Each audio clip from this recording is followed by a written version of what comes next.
Alrighty, chat. We ready to get started? How y'all doing today? Oh, it's raining here, so that probably means my camera's gonna totally wig out. Welcome to another Healthy Gamer GG stream. My name is Alo Kanoja. I'm a psychiatrist, but just a reminder that everything we discuss today on stream is intended to be for educational purposes only, and nothing is intended to be taken as medical advice. So if y'all have a question or concern, please go see a licensed professional, which I understand hopefully y'all can do easily. I understand they can be tricky, but call around. Sometimes it takes a little while. And take care of yourselves, chat. How's everybody doing today? Yeah, it's interesting. We're actually putting together a study. Hopefully it happens. It may not be possible, but we're actually putting together an IRB application for those of y'all that know what that is. Institutional Review Board, which is like you have to get all of your studies approved by an external board that sort of makes sure that you're not taking advantage of people. And so we have an IRB, we're trying to put together an IRB application to see what is the mental health impact of watching HG content. Not doing coaching, not doing anything, no intervention, just passively or I guess not passively, but just consuming HG content. Because we've started to see some interesting trends within our population, and there may be something between an 8 and 13%. I mean, so we haven't even studied this, right? So you guys got to take this number with not just a grain of salt, a gigantic chunk of salt. There seems to be an 8 to 13% improvement in depression and anxiety from just watching HG content. So this is a signal that we've sort of stumbled on, and that now we have to sit down and actually see if we can figure out a research methodology that will allow us to test it. There's no placebo, no RC, no randomization or anything like that, right? It's not a trial. It's just a post hoc observation. There's also some interesting stuff there too in terms of floor effects, if y'all know what those are. So we have an interesting problem with our data, which is that anytime we measure things like depression and anxiety, we measure it within the whole population. And so the effect size that we see is actually going to be small, right? So, and the reason for that is going to be, let's say I have 10 people and I try to figure out, okay, how much has depression improved in these 10 people? And I see a 10% improvement. The tricky thing is that not all of those people have depression, right? So let's say 3 of them have depression. So 7 out of 10 of those people are going to see no change whatsoever because they weren't depressed in the first place. And so then when you average out the improvement in depression across all 10, the 7 healthy people will dilute out the effect of the 3 people with depression. And so in a given population, we'll have, let's say in our population, we've got 3 people with depression, 3 people with anxiety, and let's say 3 people with video game addiction, and then 1 person is completely healthy. And so what happens is anytime we make a measurement for any one of those things, the people who don't have that thing may be diluting out the effect. So it's possible that we may even be doing more, but we don't know. That's why we have to study these things formally, right? Yeah. Cool. So hope you all had a good weekend. So we've got a couple of cool things today. We're going to be talking a little bit about grief. We'll probably start with that. So we had a really good post on our subreddit, which we'll review in a second. Then, so the post is really good because the person's like, basically like, how do I grieve? Right? Which is a good question. And it's not one that we sort of answer very often. So what I'd like to share with y'all, so I'm not an expert in like, grief or anything like that, but I think that I have some personal experience with it, and I've helped a lot of people through it. So today we're going to just talk a little bit about like, what is grief and what is the process of grieving and how do you manage loss? So on like a pretty high level, we're going to kind of look at things. And then we've got a couple of interesting posts, one about someone who's concerned that they're not manly enough. And, how do we navigate that? Another one for someone who's struggling to lower their standards of themselves. So we've got a lot of cool stuff coming. And we're going to touch on a couple of these topics in our traditional HG way, which is, we're going to try to be a little bit scientific and objective. Not necessarily, not everything we're going to talk about today is going to be super scientific. The grief stuff is going to be well cited and resourced. But we're going to try to think kind of objectively and critically about it. So, yeah. How y'all doing? Yeah. Maybe we'll even talk a little bit about online dating, if you guys want to. Right? It seems to be tricky.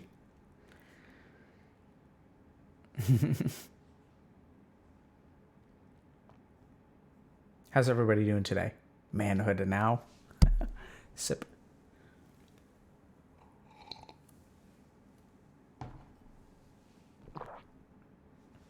Burned out.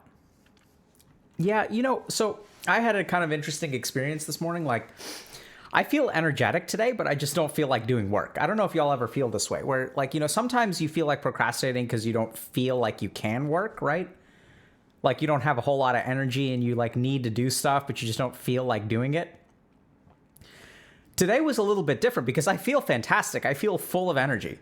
And I feel really good, but I just don't want to do the work today. It's like I want to just take a day off, not to recover, but to have fun kind of thing. So we'll see. I may be able to get by without doing much more work today. Let me check my calendar, actually. What do y'all do when y'all feel like that? You guys do work or what? Oh, damn it. Okay, looks like I have a very important meeting. Okay. Well, c'est la vie, chat. So be it. Sometimes we gotta, got blurry. Yeah, so I think this is the challenge, right? Is that just because I don't feel like working doesn't mean, other people are depending on me. So it seems like I have to work. So I got to review at least one. I have to edit a paper that we're submitting for publication. And then I gotta definitely go to this meeting. So let's hop into lecture mode. Okay? All right. Okay. So let's talk a little bit about grief. What does it mean to grieve, and how do I do it? In the past 2 months, I lost my oldest brother and my mom. Their deaths were totally unexpected, and my family is pretty shaken up. This is my first time having to deal with loss within my direct family, and I genuinely have no idea how to grieve. So far, I've just been trying to go with the flow of my moods and thoughts, i.e. cry or reminisce when I feel like it, request space from friends or family when I want to be alone, indulge in distracting, enjoyable activities like watching TikTok or reading fan fiction. I also journal / record videos and audio notes of my thoughts as a way to process, but I don't know if I'm making any real progress on that front as I'm just thinking out loud. Aside from this kind of passive moment-by-moment approach, I don't know what to do to make sense of their deaths or heal. The rest of my family seems to be understanding this through the lens of our religion, Islam, by reasoning that it was just their time to go back to Allah, and we'll be reunited with them in the next life. As I'm not super religious myself, this kind of framing doesn't really comfort me or help me to process their loss in a meaningful way. A large part of me doesn't think that I will ever see them again, and I'm having a hard time coming to terms with such an unfathomable idea, especially because I can't really voice that thought to my friends as they become distressed and uncomfortable anytime I mention doubts about religion or suggest a different way of seeing things. I do have friends that I can talk to about these thoughts, but I worry that I will emotionally dump on them or burden them with my fears. So how do people grieve? What does it mean to grieve? How does one grieve if they don't have a general philosophy about life or a way to understand the world? I think the fact that I don't have a central religious, philosophical, scientific framework for understanding life makes it difficult for me to know how to go about this because death just seems random and unfair to me. Any advice, suggestions, or personal experiences that you want to share are greatly appreciated, and I hope you're all safe and well. Thanks for reading. So this is a fantastic post because it asks a really important question. What does it actually mean to grieve, right? How do we do it? Like, how do we accept death? How do we move on? How do we learn to live? Like, what is, when people like go through this grieving process, like, what does that mean? Like, how do you know when you're done? How do you know if you're doing it right? How do you know if you're doing it wrong? Furthermore, I think as people have started to become a little bit more religiously flexible, let's say, so as a society, there's a trend towards agnosticism or atheism, which I think is totally fine. But I think the bigger trend is not necessarily towards those things, but towards a general sharing and greater understanding of different religious perspectives, which I think is hugely positive, right? So in the past, like let's say 1,000 years ago, your religious exposure was like very limited. And nowadays, like people can learn about all kinds of stuff, right? Like if I want to go out and buy the Quran and read it, I can. I can read commentaries about the Quran. I can watch YouTube videos about the Quran. I can read stuff about the Gita. I can read things about the Gita from this person, that person. I can go to a Buddhist meditation center and like walk in and like learn how to meditate. I can walk into a church. So generally speaking, what we're doing is we're seeing a ton of exposure to different kinds of religious or even non-religious thought, right? So even kind of in the non-religious realm, like there's Stoic philosophy. There are people who are atheists who will sort of talk about morality and like, how to make sense of death and like all this good stuff. So we have a lot of these different perspectives. So how do you know like how to grieve, right? What do you make? How do you make sense of it? Because in the past, what used to happen with grief is that like we would have a large, religious perspective, which would make sense of the world for us. And much like this person's family, people would just use religion as kind of like the playbook for how to manage death. But as we get exposed to all these different like concepts, like we don't really know, okay, which one is like the most correct? We don't know. So as we become sort of religiously more flexible, oftentimes people like this person, right, who sort of grew up in a religious tradition but doesn't necessarily believe it, they're left kind of like spinning in the wind because everyone else has this playbook, but like I don't have a playbook, so how do I do this thing, right? And so we're left asking these questions like, how do people grieve? What does it mean to grieve? How do I know if I'm grieving? So I'd like to talk to you all today about grief. Okay, oh, there we go. So let's talk about a couple of things. So the first thing that we're going to do is talk about, oh, it's green. Oh my goodness. Okay, let's go back to white. So we're going to talk about grief today. So the first thing that we're going to do is we're going to, talk a little bit about, what is grief. We're going to talk a little bit about why is grief hard. And this is going to get kind of interesting, but when we ask the question, how do I grieve? What we're going to do is actually talk a little bit about how death affects people, right? So if we want to get past something, what we need to understand, like if we want to fix something, then what we need to understand is what the damage in the first place is, right? So like if I have a flat tire, then I know how to fix my car because I understand what damage has been done to my car.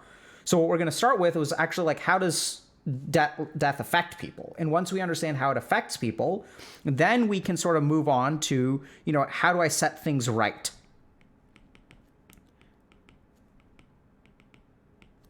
And then once we understand how to set things right, then we'll sort of understand what the grieving process is. Okay? And and this is this also, we're going to talk a little bit about, science and medicine and epidemiology.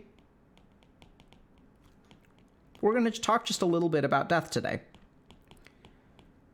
And then, if you guys want to, we can touch on certain like Eastern perspectives that are a little bit more spiritual or religious in nature.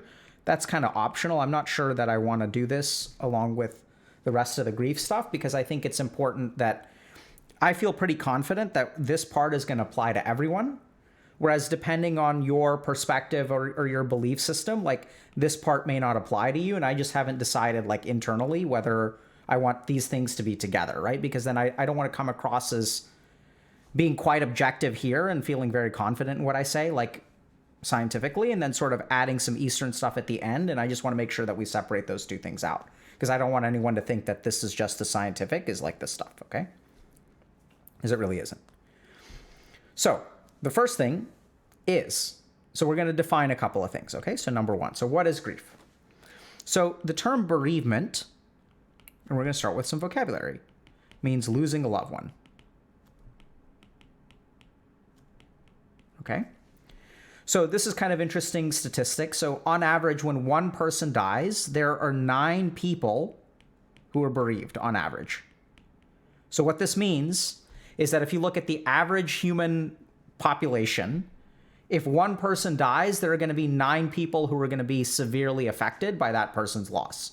So this includes like close family members, friends, like best friends, so on average, every person that passes away leaves like 9 people kind of messed up. Next thing to note about bereavement is that it's not always dealt with kind of in the same way. So there seem to be cultural dependencies with how we deal with bereavement. So I'll give you guys just an example. So there was one study that has a super low sample size, about like less than 30 individuals, that looked at parents in the United States and China. And these are parents who had lost children. And so what they tracked these people over time, and what they found is that at 4 months, both parents were about the same in terms of like their impairment and like how sad they were and things like that, how much the loss of their child was affecting them. But the interesting thing is that at 18 months, on average, the Chinese parents were actually like more adjusted or had learned how to cope or were kind of back to normal in a way, in a greater way than the parents from the United States. So like I said, this is a relatively small study, just looking at how different people process grief. We don't want to infer too much about cultural. The purpose of citing this study is not to assume that Chinese people are better at dealing with grief than American people are. It's really to just point out that there is evidence that there are cultural dependencies. And so if you're watching this, understand that what I'm going to be sharing with you may be like adjustable by your culture. Okay, that's really the main point of citing that study. And if we kind of look at like what happens when people pass away, what is the experience of bereavement? So people get all kinds of different symptoms. So for example, they'll have difficulty concentrating. Right? It's like hard to focus on your schoolwork and stuff like that. You tend to be preoccupied with the person who has passed away. So you're thinking about them all the time. You're like having difficulty sleeping and stuff like that. That's another one, by the way. Sleep disturbance. Okay. So you're thinking about them. It's difficulty sleeping. Is this person kind of said, will cry and things like that. You'll get more emotional. So tends to be a little bit more emotional disturbance or dysregulation. So people feel sad more, right? We oftentimes feel lonely after we lose a loved one. And this is kind of important. Sometimes we experience mild hallucinations, which are completely normal. Okay? So it is not unusual to sometimes even see your loved one or hear them calling your name. So remember, a lot of people assume that hallucinations equals mental illness or equals psychosis or schizophrenia, right? People will just assume that if you're hallucinating, you're mentally ill, but it turns out that none of these are actually true. So a hallucination is a symptom, right? It's like fever. There are all kinds of causes for fever. It's like chest pain. There are all kinds of causes for chest pain or even pressure in your chest. So chest pressure, what's the differential diagnosis of chest pressure? Could be myocardial infarction, which is a heart attack, or could be falling in love, right? So remember that as human beings, we experience all kinds of things. And generally speaking, one of the things that a lot of people tend to do is they'll assume that a symptom equals a diagnosis, right? I feel pressure in my chest. Well, like, what is that? Are you bereaved? Are you having a heart attack? Are you falling in love? Like, what does that mean? Similarly, hallucinations, there are a couple of cases of hallucinations being a normal human process, and bereavement is actually like one of them. So bereavement sort of is losing a loved one, and these are some of the symptoms that we experience. It's culturally dependent, right? So these may change depending on what part of the world you live in or what your religious tradition is. And then we get to grief. So grief is the natural response to bereavement.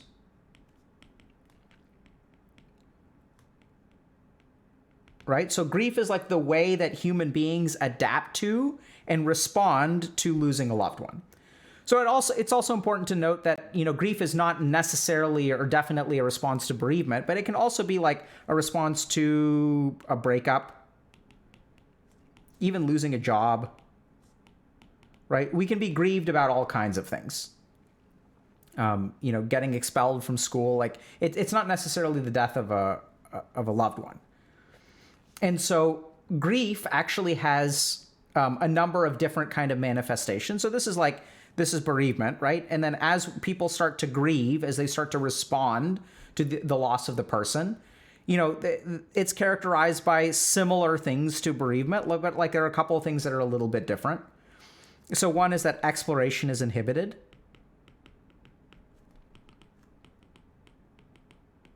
And we'll get to that in a second. Right? So there's like a reduced interest in life.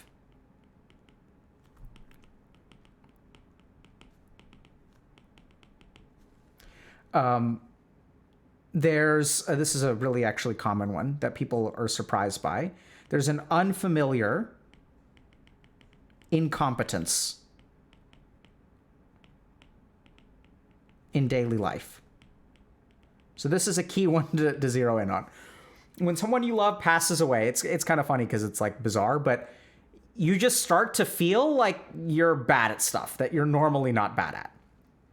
So, and this is the thing, is that people will oftentimes beat themselves up, right? Because like they lost a loved one, sure, like maybe your best friend passed away, but your best friend passing away doesn't mean that like you're incompetent at microwaving food or like reviewing resumes. So oftentimes as a result of some of these things like difficulty, concentration, preoccupation with loss, right? What that'll end up doing is like make you not as competent as you used to be. And so this is a really common one that I oftentimes see a lot of like shame and like guilt and confusion for this one. But the truth is it's kind of a normal part of the process, right? So like you just kind of feel like incompetent. We'll get to a little bit about why that is as well.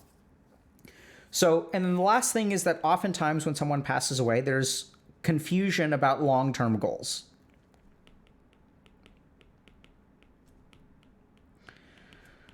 If y'all are very interested in like learning more about this stuff, I think there's a lot of stuff with attachment theory that we'll touch on today. I'm not an expert in attachment theory, but I think that there's a lot of good stuff from the realm of attachment theory about grief.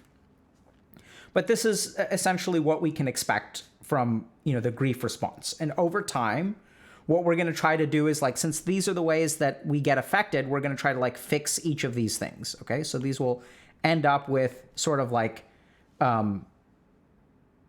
let me just think a little bit about, what are the different things. We'll talk a little bit about how, as we resolve these things, we'll sort of go through what healthy grieving looks like.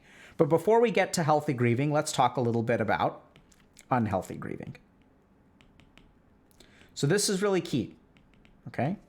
So the grief process, the normal grief process, I'd give people 4 to 6 months.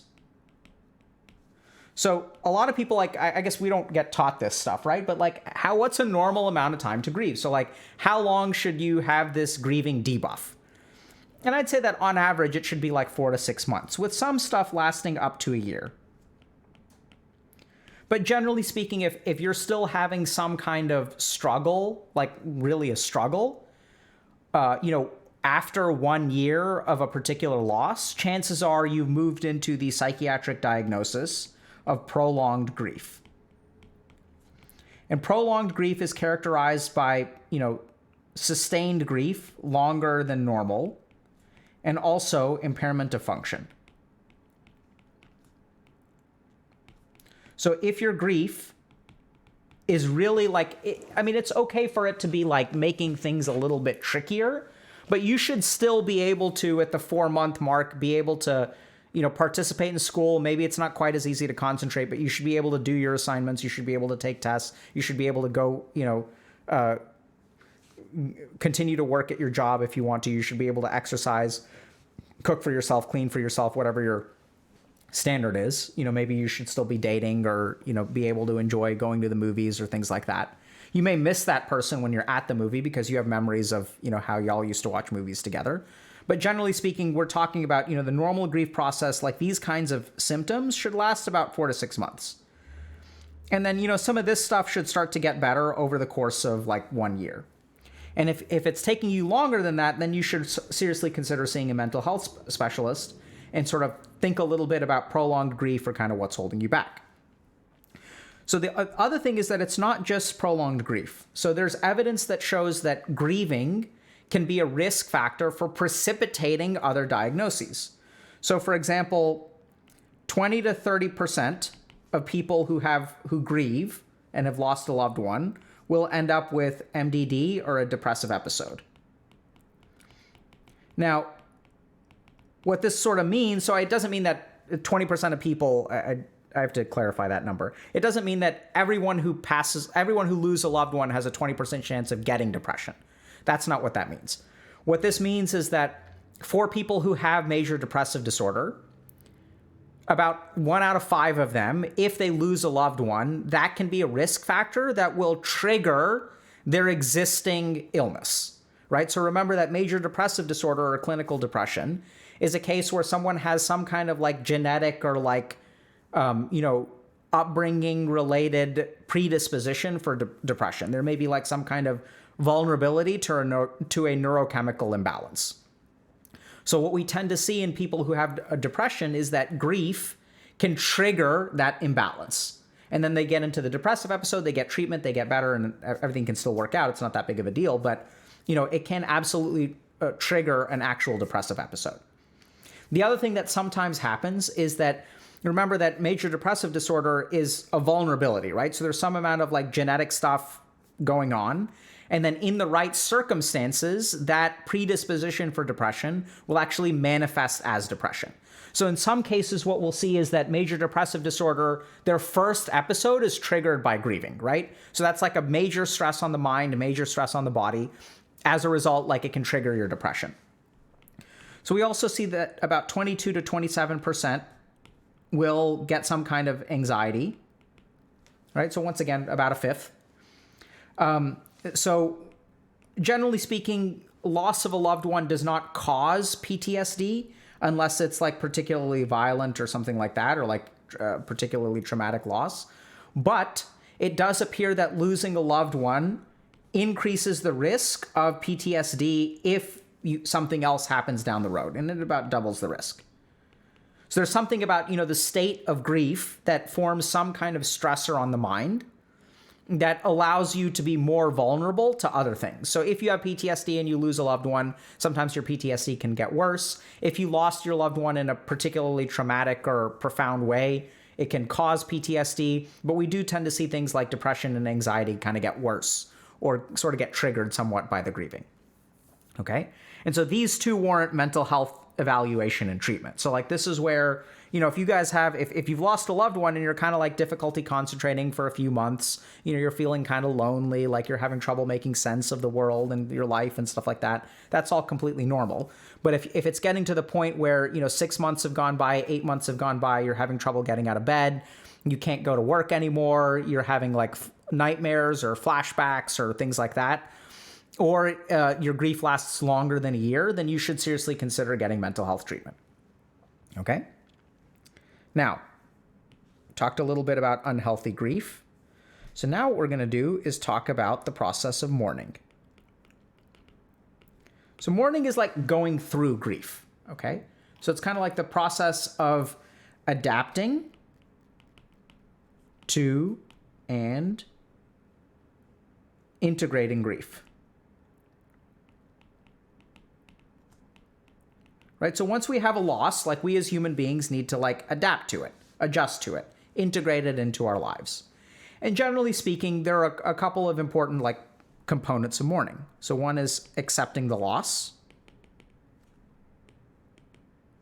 right? Which like you may know they're dead, but like on some level, your mind may not have fully integrated, and we'll get to this in a second, may not have fully integrated like what their loss means for you, right? So as you go through your first birthday without them, as you go through your first holiday without them, as their birthday comes up, as your graduation comes up, like as milestone events start to come up without this person, like their loss becomes like more and more known to you, right? You sort of like, it sinks in. And then over time, you'll gradually accept it. A second thing is accepting the consequences of loss. So this may sound like a little bit redundant, but as I was kind of saying, like, you know, as you go through birthdays and stuff like that, there may be like consequences of like losing your parent, right? So one is that your parent may never be around anymore, but then like, let's say I'm a young woman and I want my dad to walk me down the aisle, like accepting the consequences of dad no longer being around can be a little bit different from him not being around, right? So one is that your dad is never going to be around again, which can absolutely be painful. But then there's like all of the stuff that comes with that absence in your life. Okay. And this is kind of a little bit tricky because if we look at people, right, what do people do for us? So this is where we're going to touch on attachment theory for a second. So what do people provide? So what do we get from people, right? What we get is they provide a safe haven, like important people in our lives, right? Somewhat of a home base. They allow us to like learn new things. They allow us to take chances. And then they offer some degree of constancy in our life, right? So like when I say they allow us to learn new things, I mean, obviously we can learn new things without other people. But let's say I'm picking up something as simple as a video game, right? So like if you think about when you start playing a new video game, who else starts playing a new video game? And so your friends, you and your friends decide to all get a game together, right? And we're like, oh, we're going to play Apex Legends or whatever. We're going to try Dota. We're going to try LOL, whatever. And so if you really think about it, like having close friends allows you to learn new things in sort of like a safe environment where all y'all are going to experiment together. Let's say you and your friends are going to go, you know, y'all are going to go to the beach and you're going to learn how to surf together. The other thing that people allow you to do is to take chances, close people, right? Because they're going to be there for you. They're going to be some degree of like support. So let's say I want to ask someone out that I'm attracted to and I go to my, you know, my friends and I say, hey, I'm going to ask this girl out, like, and they're like, okay, bro, like you got this, like good luck. Like, you know, we're here when she rejects you, lol. Right. So like people provide us some degree of security. They allow us to take chances. Very true for parents. Right. So like your parents are oftentimes your safety net. Your parents are the ones that encourage you to try new things. And then people also give us some degree of constancy. So this too is we'll talk about parents and people on Discord. Right. So your parents will oftentimes you'll go home for Christmas or you'll go home for Thanksgiving or you'll go home for a particular holiday. And so if you practice a particular religion and you go home during the time of your religion, like you're celebrating Hanukkah or Diwali or whatever, there's a certain amount of constancy and tradition and like your life sort of like has this stability which they provide. So even if, you know, things are uncertain in other parts of your life, you have this one source of constancy that people provide. The other thing that's really, really important about what people provide is our sense of identity.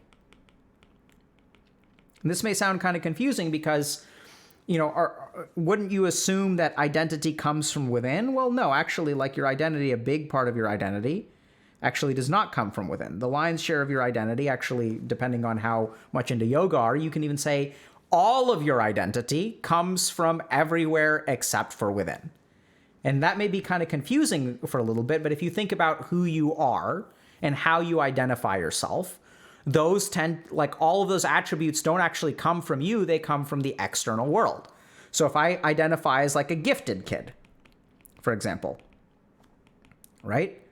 Where did I get that identity? I got it because my parents were like, oh, you're so precocious, you're so smart, right? Like, or a neuropsychologist tests you and says you have an IQ of 185, right? So that identity, that sense of identity actually comes from another person. So we get described as funny, we get described as, grumpy, we get described as awesome at Dota, we get described as, a one-trick pony in Apex Legends or Overwatch. Like, we get described as all of these things that we sort of internalize as our identity. I'm a smart person, I'm an ugly person, I'm a good person, I'm a bad person. If you think about a child who grows up in an abusive household, right? What do they think about themselves? They think they have very low self-esteem. They value themselves lowly, right? So all of these issues of identity, right? When you're kind of viewed as a good person and everything is going to be okay and you'll bounce back, you're a resilient kid, I have faith in you. All of those aspects of identity come from another person. Actually, don't come from us. And so when we lose someone who provides this sense of identity, our identity becomes uncertain.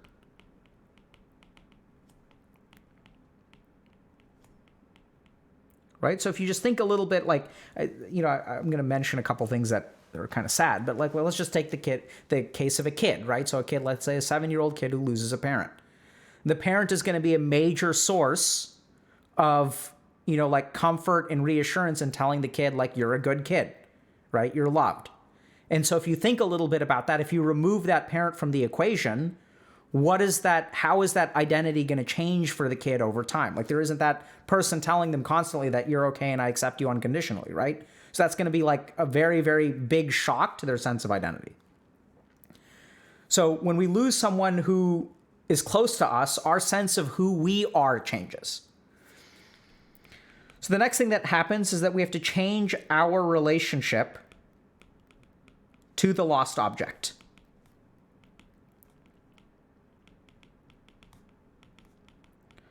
So like, I have a particular relationship with my dad, let's say.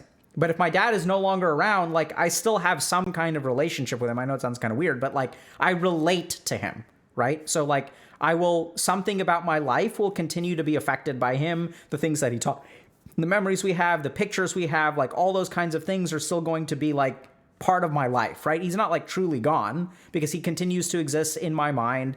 I listen to his favorite music. I hear his, I see people wearing his favorite brand of clothing. I go eat food that reminds me of our dad. So then we have to change our kind of relationship to that person, even though they're gone, because they're gone now, right? So we can't have the same relationship we used to have. And over time, as we mourn, we restore the capacity to thrive, right? So like, generally speaking, and we'll get to this in a little bit as well, maybe we should have started here, but as we start to become uncertain about our future and things like that, like we start to worry a little bit about like what's going to happen, what am I going to do, as we start to have difficulty concentrating, as we start to have reduced interest in life, as our exploration starts to be inhibited, like these are the consequences of grief. So part of mourning and the healthy process of grieving is to start to like restore the capacity to thrive in life, right? Where life becomes like hopeful. And this is kind of the last thing, which is that, looking to the future,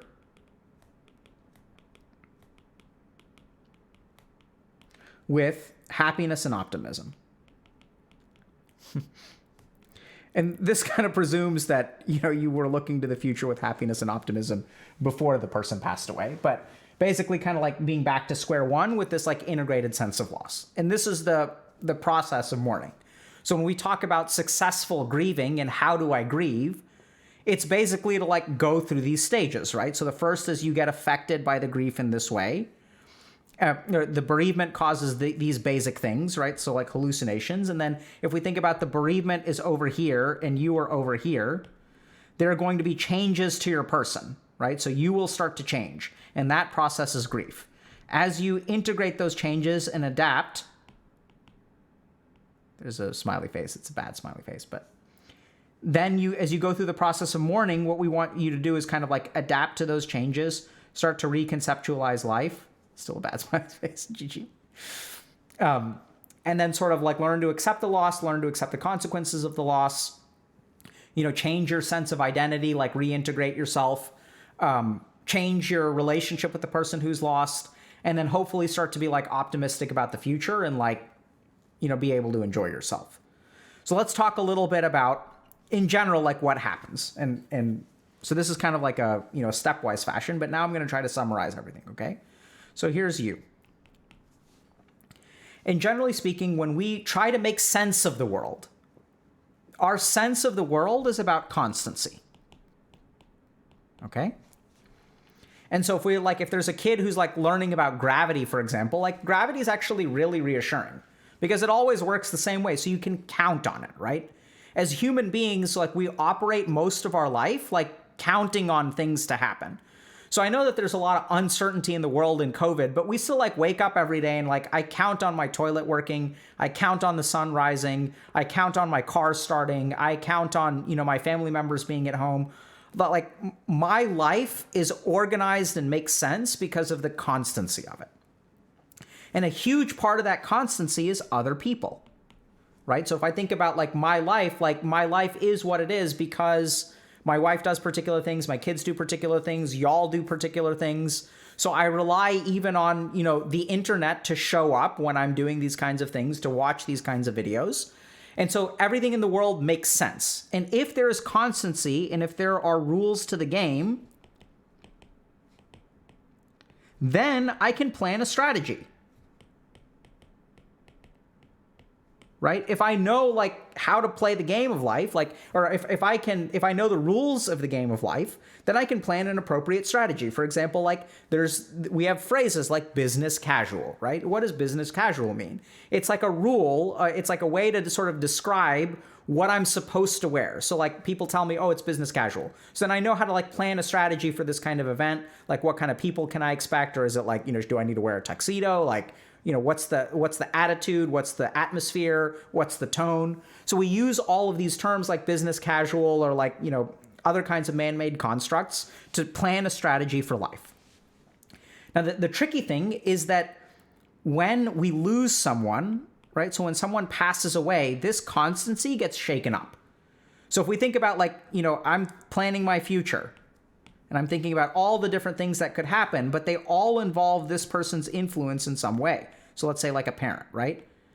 So for example, like if I have trouble at work, I can go to my parent and ask for advice. If I have trouble in a relationship, I can go to my parent and ask for advice. If I run into financial hardship, I can move back in with my parents and they can like provide me with a place to stay. So a lot of the rules of the game that I'm playing are going to be dependent on particular people like existing. And so what starts to happen and what makes grief so difficult is as like this person leaves, then this becomes a question mark, this becomes a question mark, and this becomes a question mark. So then from constancy, we're actually moving to uncertainty. Because this is what happens in our brain is like we wake up every day and your loved ones are there, right? Like it's such a given. But once you take one of your loved ones out of the picture, suddenly your brain is like, I don't know what else I can count on. What can I trust in this world, right? Like, and so this leads to anxiety. And this uncertainty and anxiety about the future then makes it difficult to do things like explore new things and like have an interest in life and plan for the future. Because this part of your brain is like, I've counted on this person being there all the time, right? Like I've relied on them. I've assumed that they were going to be there. And now I have to redo all of my calculations. What kind of job do I want if my parents aren't around? What kind of relationship do I want if my parents aren't around? What am I going to do about money if I don't have the safety net of my parents? So there's so many things about our life that we sort of assume are going to proceed a particular way because our brain just calculates just like gravity, like mom is around, dad is around, right? Or even your pet is around. And so you just like count on those kinds of things. But if your pet is no longer there, then suddenly like all of your vacation options change, right? What time you need to wake up in the morning changes. What you need to buy at the grocery store changes. So there's so many things about your life that suddenly become uncertain.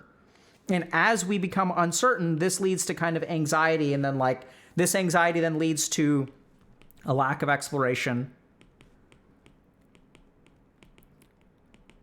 lack of optimism, right? Because what if someone else passes away? And so that's going to be kind of terrifying for the mind to deal with. Who are you now without this person? And so as all of these things start to change, it can become very, very difficult. And this is kind of the process of grieving that we talked about. And then we also have to start to like reintegrate ourselves after we lose someone. So we have to start to think a little bit, okay, like now that my parents are gone, like who am I, right? You have to reintegrate your identity. You have to figure out who you are. You know, how often are you going to visit their graves? Like, what are you going to, are you going to still talk to them? Like, are you going to pray to them? Like, do you believe they're in heaven? Like, what's going on? So there's just a lot of uncertainty that kind of gets thrown up in the air. And so this person, for example, is talking a little bit about, not being as religious as many other people. And so the cool thing about religion is that religion basically like takes this and turns it back into constancy. Right? So this is the effect of religion. Because your religion will say they're waiting for you in heaven. Okay, so the rules of the game actually haven't changed, right? Because the religion provides you with rules of the game. So if you're an agnostic or an atheist, or even if you're of a religious background and haven't really gone through this stuff, then you're going to be left with uncertainty and anxiety. And then you may turn to a particular religion and you'll find answers. And so like, what do those answers mean? Those answers are going to be like people who find answers in religion, or religion is going to help them do these things. Right? So they'll help you like recognize who you are. Okay, they're going to be in heaven. I'll see them one day. So now you've changed your relationship to the object of your loss, right? They're praying for me. Like my dad is looking out for me from heaven. Okay, so now that my dad is looking out for me, I can start to look to the future again, and I know that he would be happy, and I can like have positive emotions and stuff like that. Right? And so sometimes religious organizations will also provide like a safe haven, right? So you go to the church, you go to the temple, whatever, and there's like people there that will comfort you and things like that.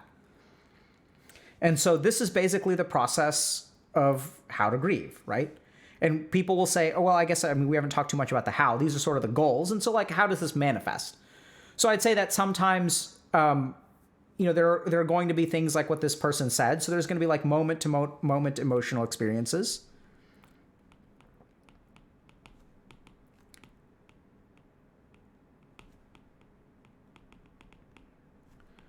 There's also going to be milestones, which need to be kind of like just rethought or re-experienced. So what do I mean by that? This is things like birthdays, holidays, religious ceremonies, marriages, graduations. All of these things have changed, right? So the process of grieving involves like experiencing those things, feeling that moment-to-moment emotional experience, thinking about what does this mean for my future, and hopefully over time, like finding like other things to fill in the vacuum of the lost person. Right? Learning to love again. And then, so there's going to be like some amount of identity formation.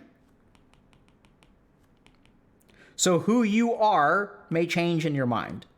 And so you're going to be kind of confused about who you are because this constant source of kind of identity determinism from the loved one is now gone. So your identity is going to be kind of like confused and not certain what it is. And so you're going to like go through some amount of introspection and going for long walks and listening to sad music and watching movies and maybe going to church and having funeral ceremonies and all these kinds of things, which will like sort of help you form your identity. And then over time, you'll have to learn how to be optimistic. And what does this look like? So you're going to have a tendency to not want to do things, right? You have a reduced interest in life. And gradually over time, there's going to be some weird neurochemical, physiologic stuff going on. So for example, there are studies that show that the immunity that you gain from a vaccine varies depending on whether you're grieving or not. So there are even psychoneuroimmunologic changes that will affect like the robustness of your immune system and make you more vulnerable to like illness. So it's not just psychological, it's absolutely neuroscientific, physiologic, hormonal. There are all kinds of different changes going on. As those changes start to balance and as you start to like engage in new experiences, right? You try something and you're like, oh, this actually is fun.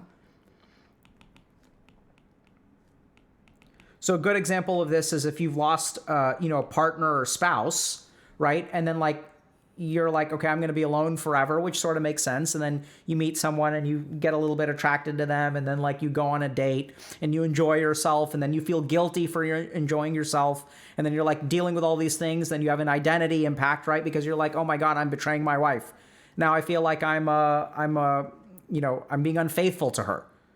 So I don't want to be an unfaithful person. So there are all these assaults on your identity. You feel pessimistic. There's a moment to moment, emotional experience. The milestone is you went on a date, and there's another milestone, which is like maybe you become sexually active with a new person, and then you feel even worse about yourself, and then you have to like work through that stuff, right? Like you experience these things, you reintegrate, and then you sort of realize, okay, like actually, they would want nothing but for me to be happy, and they're probably okay with this, and I hope they're okay with this, whatever. I'll talk to them when I get to heaven. Maybe they'll be pissed. We'll find out. And then you start to engage in new experiences. And as you start to engage in new experiences and you go on dates and you start to like, be like, oh, actually, this is actually a lot of fun. Maybe, and then you start to think about the future with this second person. So then you learn how to be optimistic and you're looking forward to holidays, and then you're kind of like back to normal, right? And then you've gone through the process of grieving. Questions?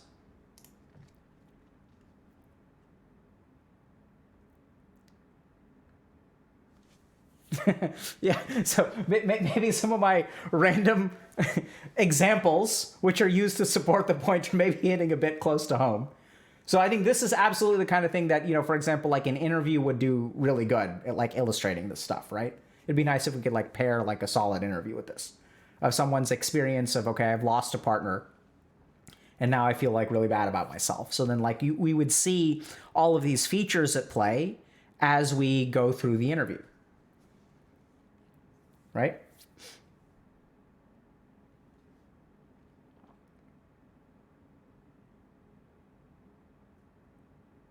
Yeah, so identity is always changing. Absolutely. So the Kubler-Ross stages of grief, I think, are pretty accurate. Like, they're pretty good. How can I say this? Just as a psychiatrist, like clinically, I find this to be like more useful than the Kubler-Ross stages of grief. Just because like it helps, or it has, I mean, I assume it's helped my patients, but when I sort of help them understand that like, okay, so your mind, so here's like a summary, okay? So your mind, like as you operate through the world, like as you navigate the world and you go to work and you go grocery shopping and stuff like that, it has these core assumptions. Like gravity.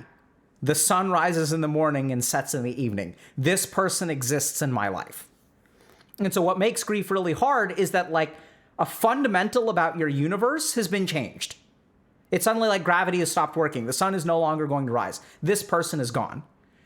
And it takes time for your mind or your being to adjust to that loss. Because suddenly like now everything has changed. The groceries that I buy have changed because there's one less person living at home. I used to hate these cookies, but they used to love those cookies, and I'm not buying those cookies anymore. My future starts to change because this person was a huge part of my future. We were going to get married. We were going to do this. We were going to do that. So now like all these plans that I had like will disappear. Even my identity changes because so much of who I felt like I was on a day-to-day basis is based on how this person treated me, right? How they responded to me. Like the fact that I feel like a good person because my partner is ill and I take care of them, and like now they're gone, and then like I don't know who I am anymore. So many fundamentals about who we are, how we live our life, how we plan, how we look towards the future suddenly become huge question marks. Everything from identity to like planning for the future. And so grieving and mourning is the process of adapting to those changes and integrating those changes into ourselves so that we can start to be optimistic, start to look forward to the future, and at the same time still maintain some kind of relationship with that person, right? Because that person is going to like live within me forever. So like their impact on me is going to like be there no matter what. And so just learning to accept that this person, even though they're gone, like they're still going to exist in the universe in some way, shape, or form, is like the process of mourning. And so successful grief, give it like 4 months to a year, generally speaking. And then that's really what we're shooting for. Okay?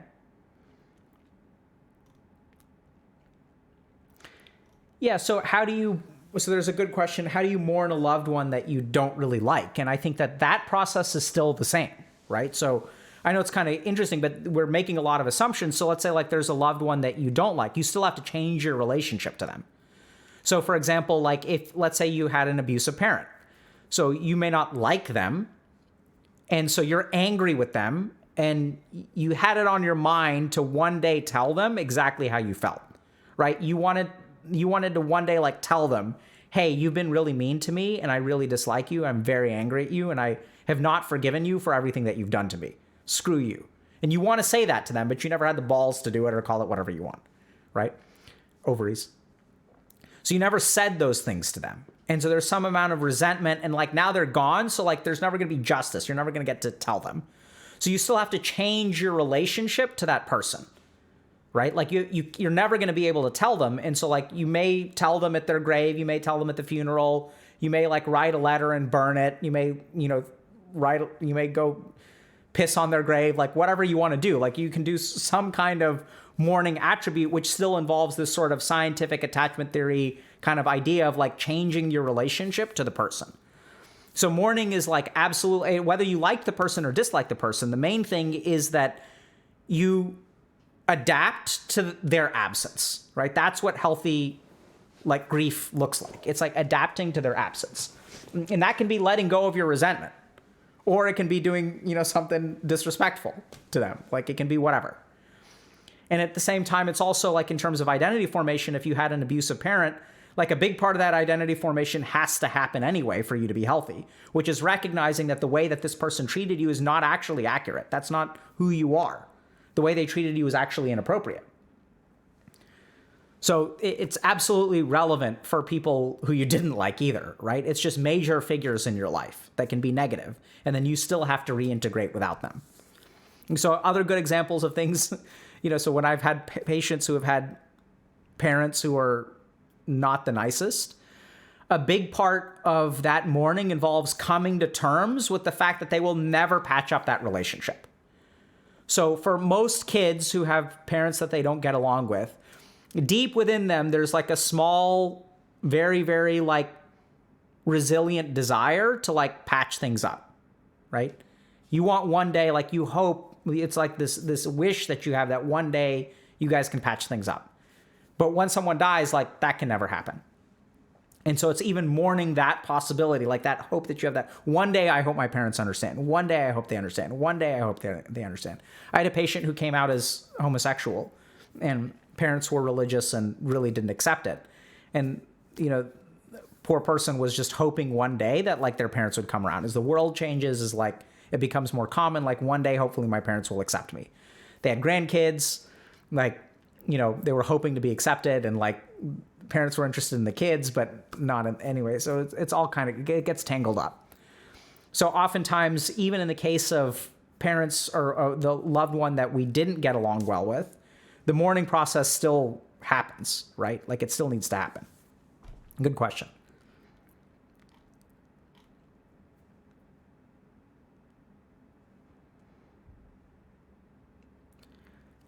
So there's a good question. So I'm the eldest grandchild, and my younger cousins who are 18 and 13 old just lost their mother. We live in kind of a joint family setup. How do I help them keep being optimistic and not lose their way in the future? So I think that's a fantastic question. So if you're trying to help someone go through grief, remember that you are a source of their identity. Okay, so this is the main thing that I'd say. So continue being that source of their identity, right? So like remember the way they think about themselves, the way they think about the future are going to be shaped by you. So you don't want to keep them being optimistic. You want to let them lose their optimism and then gain it back, right? So if your 18-year-old cousin is, for example, going to college, like I would sit them down and say like, hey, are you worried about going to college? And think a little bit about like, what would mom do for an 18-year-old who's going to college? Like, they're going to help you move into your dorm. They're going to like decorate your thing. They're going to buy you laundry detergent. They're going to teach you how to do laundry. These are all the aspects of mourning, right? So maybe they still have a dad in the picture, or they have another parent in the picture. And if they do, then like, that parent may do some of it, but that parent may feel incredibly overwhelmed sending their oldest kid off to college. So that's where like, as the eldest grandchild, you can step up some. So you can offer to help them move in. There's all kinds of things that mom would do.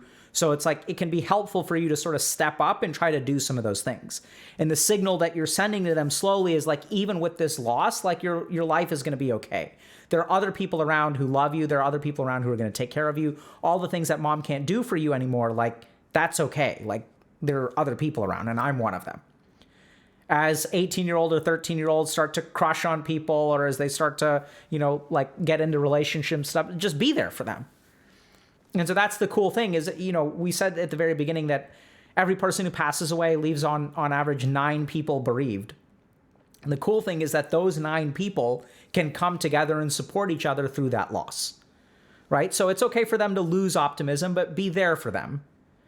Try to give them a positive sense of identity, try to be available for them, try to step up and do what the lost person may want to do, but don't overdo it, right? Let them sort of dictate. So it's not like you suddenly want to step into mom's shoes and become the new mom. Like, don't overdo it, but be available to them. Someone else is asking you how to mourn if it's been a long time. So like, the process is still the same, right? So why do people get stuck in prolonged mourning? It's because they don't do that reintegration. And so how many years have passed is actually kind of irrelevant. Like, it may be relevant from like a clinical perspective and diagnosing you with this or that. But at the end of the day, if someone comes into my office with prolonged grief, like, I'm going to go through the mourning process with them, right? We're going to do, I'm not going to lay it out for them like that, but the way I have for y'all, but that's what I do in my mind, right? I think as someone comes into my office, I start to think a little bit about, okay, how has this person's future changed? How has this person's identity changed? How has this person's life changed? And then what we do in therapy is we go through each of those things, right? So I'll ask them pointed questions because they may not have like realized this because it's all kind of subconscious, but I'll ask them like, what are holidays like? Oh, holidays are fine. And then they start crying and it's like, what? And then, so, as we start to like unpack that emotion, they work through holidays, and then they work through the fact that at their wedding, their parents weren't there because they both passed away, right? And then what was it like, having your spouse have such a huge part of the family, but in your wedding pictures, like, there was never a picture of you with your parents. Like, what was that like? And they're like, it sucked, it hurt, I felt alone. Okay, so like, we talk about all that kind of stuff. And I'll ask them, how do you feel about yourself, right? So I'll ask questions about identity. And so then as like, we work through that sense of identity, and then we'll work through like, what does this mean for the future? What does this mean? Like, are you afraid that you're going to lose other people? So sometimes like, there'll be fears that like, okay, what if I wake up one day? Because I woke up one day and my parents were no longer there. I woke up one day and down was up and up was down. And then they're like, what if I wake up one day and my spouse isn't around? What if I wake up one day and this happens? What if, right? And as we get it to the what ifs, what we move to is this, right? So the uncertainty. So the constancy becomes the uncertainty. And so in therapy, we can like work through that stuff. So, okay, so what is it like now having lost them? Like, the world is an uncertain place. That's scary. Tell me about that. Right? And so you can still go through it years later. It's totally fine. It's just going through the process. Good question. Should I grieve about getting bullied? How exactly do I do that? So you can't necessarily, I wouldn't say you should grieve about getting bullied. I think the right thing to grieve is the missed opportunity from the bullying, right? So let's assume that you're in school, for example. So high school maybe is supposed to be fun, but since you got bullied, you did not have a regular high school experience. You had a bad high school experience, and you didn't make friends, and you didn't do this, and you didn't go to prom, and you didn't. So like all of that stuff has to be grieved. It's not the bullying itself, it's the impact of the bullying on your life, which like you have to acknowledge and say like, yeah, like other people got this and I didn't get this. That really sucks for me. I feel really sad. How do you feel about the future? How do you feel about your identity? And so then the other kind of common thing, so this is how some scars form, for example. So super common thing that I see from people who get bullied is a samskar where they essentially are afraid of missing other opportunities.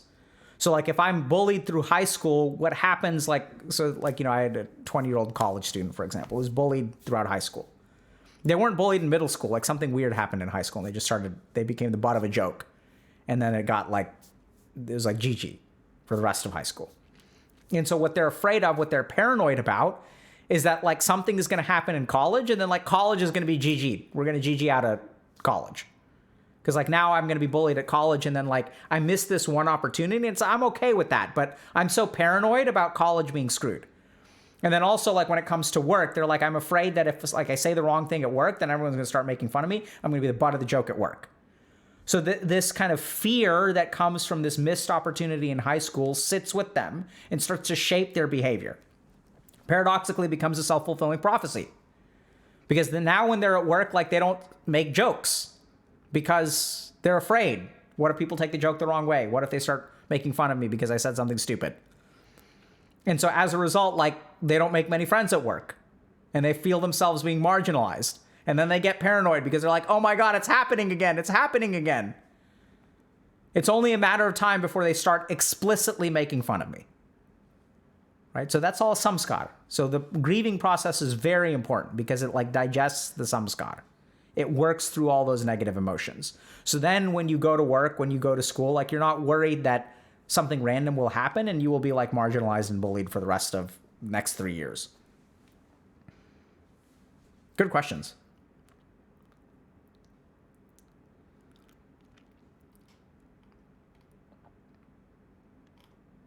Can you accelerate the grieving process? Should you?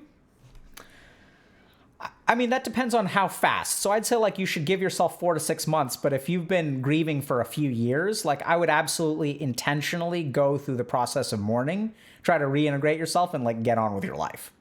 Right? So this is where people may say like maybe the right, how can I say this? The right like Twitter, Instagram kind of response is like, everyone grieves at their own pace and you should like let them do that. Like, yeah, it's a complicated process. And that's true.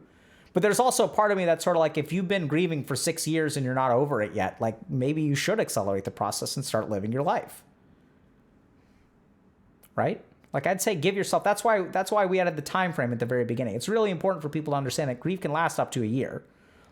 And after 4 to 6 months, you should be like getting back on, into it. And why do I push people to grieve? Because you have life to live. Right? So like,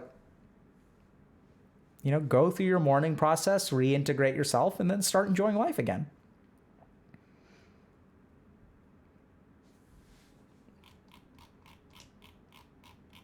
Yeah, so someone's asking a question, how do I grieve being a 25-year-old virgin? Great question.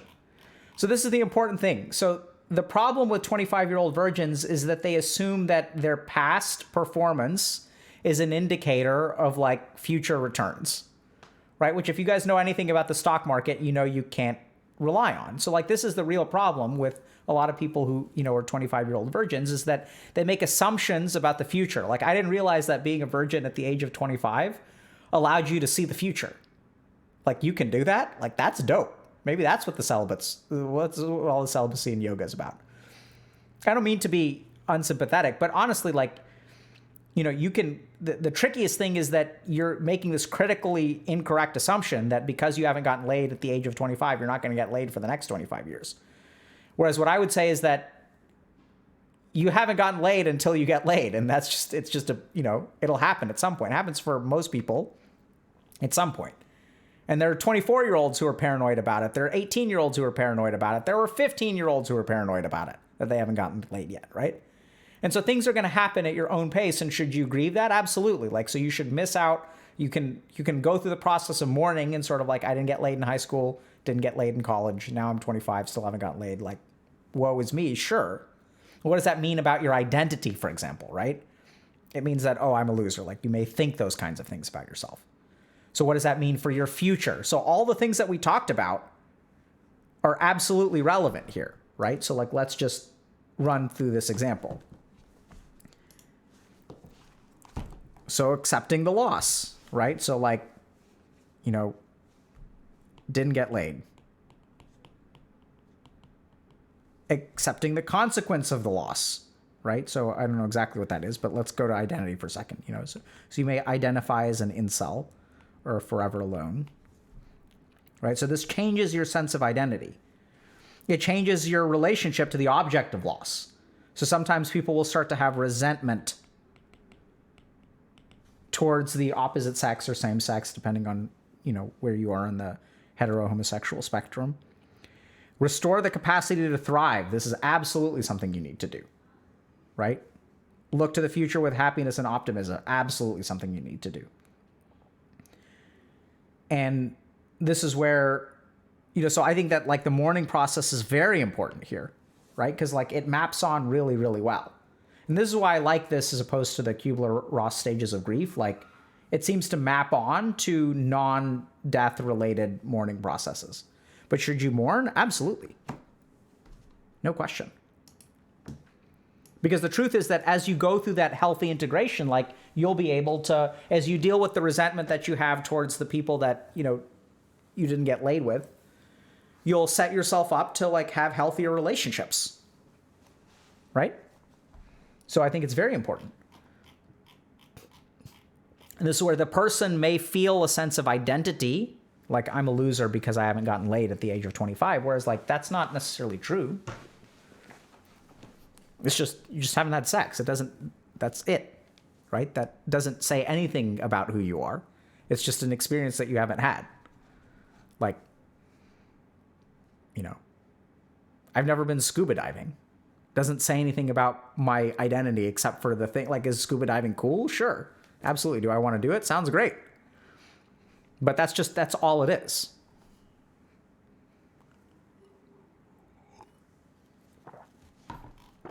Okay. Was that useful, chat? Did you guys like that? Should we move on?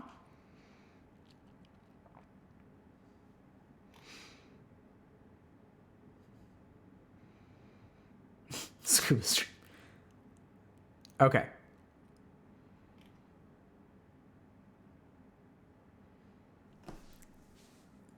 Okay. What about the Eastern perspective? Okay, we'll do another one about sort of. Let me just think for a second. Hold on. Can I think for a second, chat?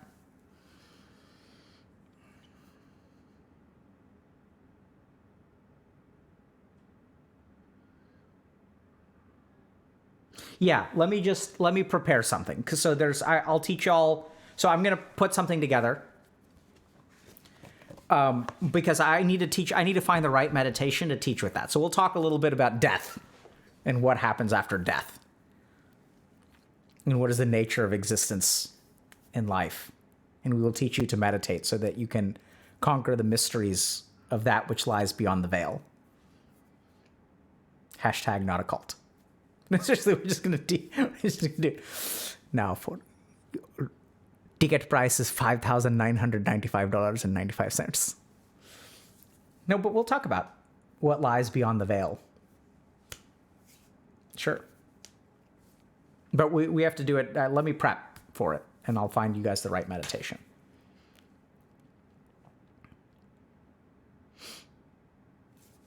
Okay? All right.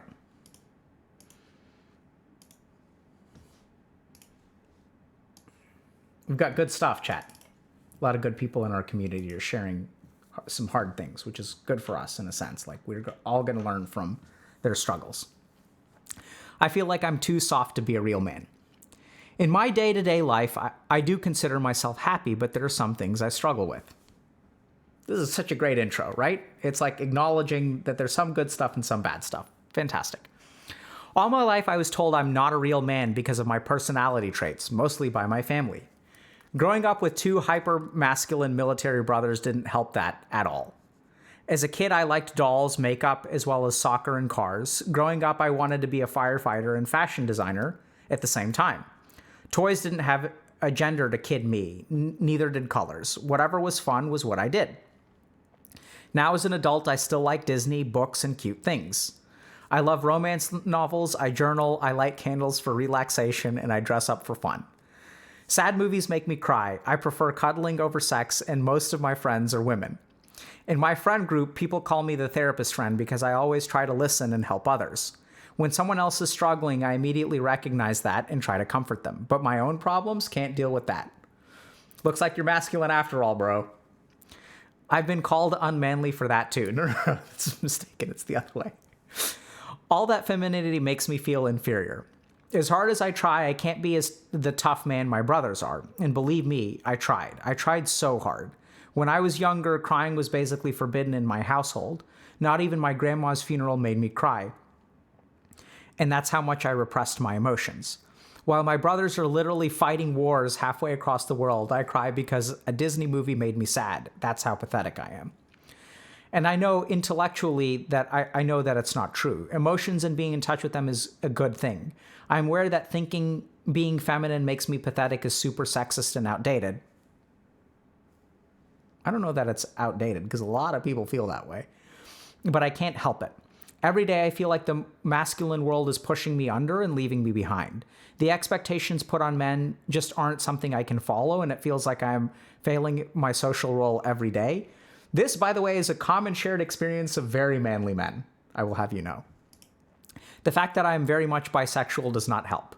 That's just another thing feminizing me. Okay. So, there's so much to talk about here. And I'm going to toss out a disclaimer because when it comes to issues of gender, not just gender identity, but gender perceptions, gender experiences, I know the community has sometimes had divisive responses. And at the same time, like, we're going to charge right in, not knowing what on earth we're doing. We're going to try to address this person's problem because that's what we're here for, even if we're incompetent at it. And because the reason is simple, right? Because this person's problems exist. Like, this happens all the time. And it's not just like a male issue. So this is from the perspective of a bisexual man who does not feel manly enough. But I have talked to and worked with women who suffer from the same problem, right? They're like not feminine enough. Like, it was fine when they were kids, but especially in the workplace, you have all kinds of like masculine traits, which they get pooped on for. Primarily by other women, by the way, but also by men, right? So they run into misogyny and other kinds of things. So it is a very common, unfortunate experience that we have traditional gender roles, and that if you don't fall into your traditional gender role, you tend to get judged for it, right? And this is where I know that we say that like this kind of stuff like is outdated, but it's not outdated. If it was outdated, like this person wouldn't feel this way. Y'all get that? This is very much in vogue.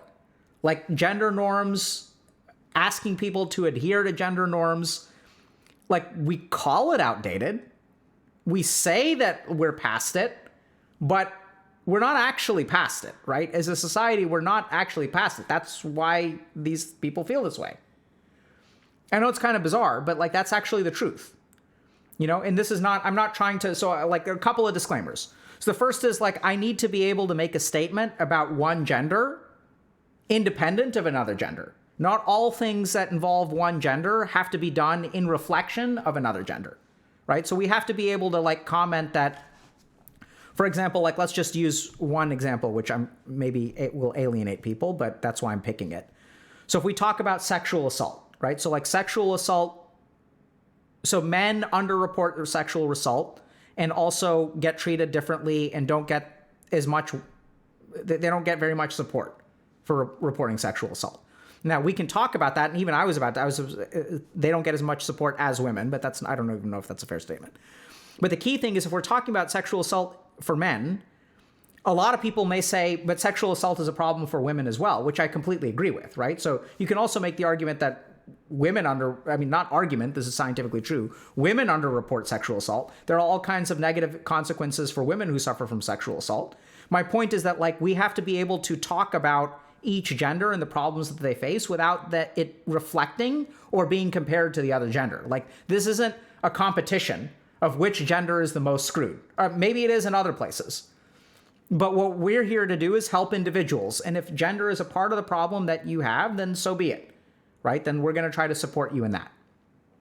So we always want to try to do in this community, and I hope you all have seen this, is like anytime someone comes on to interview, we're just trying to help a human being. That's what this entire community is about. We're just trying to help a human being. And however their problems manifest is like what we're going to deal with. Okay? So big disclaimer. Second thing, here we go. So the real challenging thing here is that, you know, when I first read this, I started thinking a lot about dating, right? And being acceptable in a dating environment. But the more that I don't know quite why I thought about this, because this person doesn't talk at all about finding a partner, right? So I don't know exactly why my mind went there, but I think it's kind of like an interesting point, which we'll talk about in a second. But I think at the end of the day, you know, if you are unhappy with your gender, or not your gender, because this person has a firm gender identity, right? So they identify as a man. They're just not a very masculine man. So like, what do you do if you're not a masculine man? So the first thing is just from a dating standpoint, okay? Is like, I don't think this person realizes, and this is anecdotal, okay, not scientific, but like, I'm so curious if we can just poll, like, women who are watching this, like, what percentage of you would be willing to date this person? Like, would you date this person, yes or no? I guess it doesn't have to be women, because the person's bisexual. So what percentage of you would be willing to date this person, right? Can we actually grab a poll and take a look at that? Because I think that's interesting. So a big part of this is that when you grow up with a family that is unaccepting of who you are, then, you know, you have these two hypermasculine brothers. You like things that are traditionally like not liked by men. And so you come across as feeling inferior. And then what happens is you project that feeling of inferiority like onto other people. And since you don't feel like a man, you're going to feel like other people are not going to like you because you're a man. You're not a man, or you're not manly enough. Now, that makes perfect sense, actually, because that's the way you got treated, right? So when you liked dolls and makeup as a kid, your family taught you that that is unacceptable, that you will be negatively judged for liking these things. Whereas you have these two hypermasculine military brothers, which, by the way, from an evolutionary, this is not actually true, but I'm just going to meme here for a second. You know, so what happened during the Vietnam War is all the manly military men went to Vietnam, and then a lot of them died in wartime. And all the hippie, peace-loving men stayed here, and they had a lot of sex and procreated with a lot of people. And so genetically, like, I don't even know that masculine military is the right... So 70% of people are saying yes, they would date this person, right? So anyway, it's interesting. So 70% of people, like literally, it's exactly 70%. People would say, yeah, I'm down to date this person. So I think it's interesting because when we grow up a particular way and we're judged by our family for a particular trait, or like judged by the original people that we kind of grow up with, not as just family, but it can be close friends, we tend to feel like ashamed of ourselves, that we shouldn't, you know, be this thing. Whereas, like, you know, this also is more personal experience, but, you know, I have a number of female friends, less so now, but like maybe 10 years ago, I'm thinking about a couple in particular, who would love to date someone like this, okay? And the reason they would love to date someone like this is there was a time where several of my friends, in a very, like, you know, token kind of very dehumanizing way, wanted a gay best friend, like my female friends. And they like loved the idea of like a gay best friend in the way that it was portrayed in all the movies.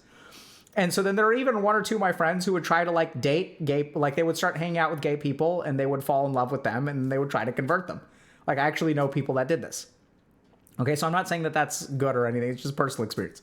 And so the interesting thing here is that you have a lot of those characteristics, and at the same time, like, you're bisexual, so it's totally fine. So like, you're in a lot of ways, you were like the dream partner from a group of women that I was friends with like a decade ago, right? And so it's like my point is that anytime you feel bad about yourself, you are likely to project that onto other people, right? Like, you're going to be afraid that you're going to be judged for being the person that you are. But the truth of the matter is that, like, it's the other way around, right? The truth of the matter is that you are who you are, and depending on who you seek out, you will find people who will accept you for who you are.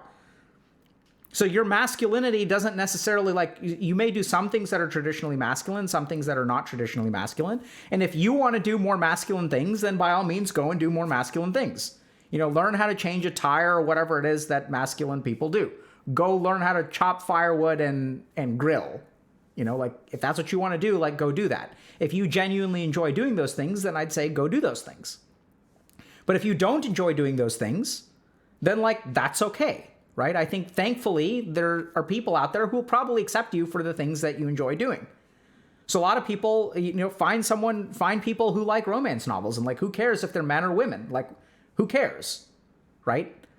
If you like dressing up for fun, like hang out with other people who dress up for fun. Like, who cares? So this is where, when we ask that question, who cares in a rhetorical sense, I think like who cares is you, right? So you were taught to care. Your family cares. You care, right? So it's not like no one cares. Clearly someone cares. And so I think if you are someone who's like very, very concerned about, you know, the way that you view your masculinity, like I think that's okay too. So I know it sounds kind of weird, but I would start by sort of accepting your lack of acceptance towards yourself, right? So start by acknowledging that, like, you know, you're actually quite masculine when it comes to suppressing your emotions, you know, not managing your own problems and suppressing the things that bother you. Like, that's very masculine. So good job. So I think this is the kind of thing where, you know, even if you just feel like you're not very masculine, like it's okay to not be happy with yourself. But I would also go towards understanding, like, where does this lack of acceptance coming from? Because this is self-judgment just like any other, right? Like, what bothers you about the way that you are? What makes it hard for you to accept yourself for the way that you are? Because I think sometimes, as this person kind of says, like, they're actually pretty happy in their day life. It sounds like they read romance novels and get dressed up and have a good time. So what is it that you're really looking for? Are you looking for your family's acceptance? And since they don't accept you, that you're not going to accept yourself? And so that can be really challenging. Like, that's where maybe some mourning needs to happen, right? Like, maybe like you need to really think through that. Absolutely something you can also talk to a therapist about. I would go therapist more so than coach in this situation.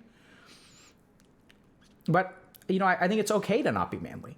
And like, if you're not happy with not being manly, then that's okay too. So if you're not happy with your unmanliness, then by all means change it. But if you're okay with it, but you're concerned about other people judging you for it, which is probably the case, it's okay for you to be concerned about other people's judgment, right? Because that's the way the world is. Like, everyone's going to judge you. Like, that's what people do. And so the hard thing here is that, you know, becoming comfortable in your own skin is like the process of like letting go of other people's judgment, but that's not easy, right? It's actually quite hard, and it's like against the grain. The reason that the fact that people care more about judgment than they do about their internal sense of self-worth is the whole reason that like social media is successful, right? If we really cared about ourselves more than we care about what other people think about us, then no one would be on social media. But the reason it's so successful is because as human beings, we care more about what other people think about us than what we think about ourselves. Because social media is all about advertisement instead of truth, right? The person who truly cares about themselves, like, doesn't care about advertising because they're comfortable in who they are. So I think there's a lot of stuff about you that is far from outdated. In fact, I think it's a very common experience, right? You're concerned about how you're being perceived, how you're being judged. I don't know what that means for you in terms of finding a romantic partner. I don't know if that's something you get concerned about. I don't know if you feel like you're not manly enough next to your hypermasculine brothers. But then the other big question that you have to ask yourself is, why is being manly a good thing?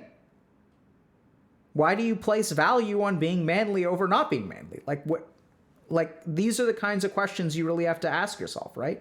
If you want to understand what introspection is, it's like going through the process of questioning your assumptions. Like, where do you get the idea to value manliness over non-manliness? Because what I'm hearing is like, you have plenty of manly things that you like, right? So you like cars and soccer. You just like non-manly things too, which is okay, right? That's totally fine. But it can be hard because there's a lot of self-judgment, and that's what we're really seeing here.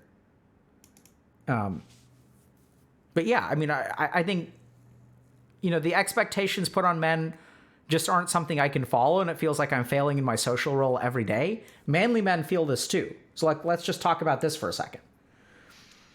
So if we look at like social expectations, right? So I think one of the biggest problems that men are running through right now is that like social expectations have changed somewhat, but have not changed like fully. So I'll give you guys a simple example. So, you know, women in the workplace is now like completely normal, which is a good thing, right? So you have like women, like CEO of Healthy Gamer is a woman, right? So I'm employed by my wife, right? So there's like all kinds of changes happening in the world, and I think those are good.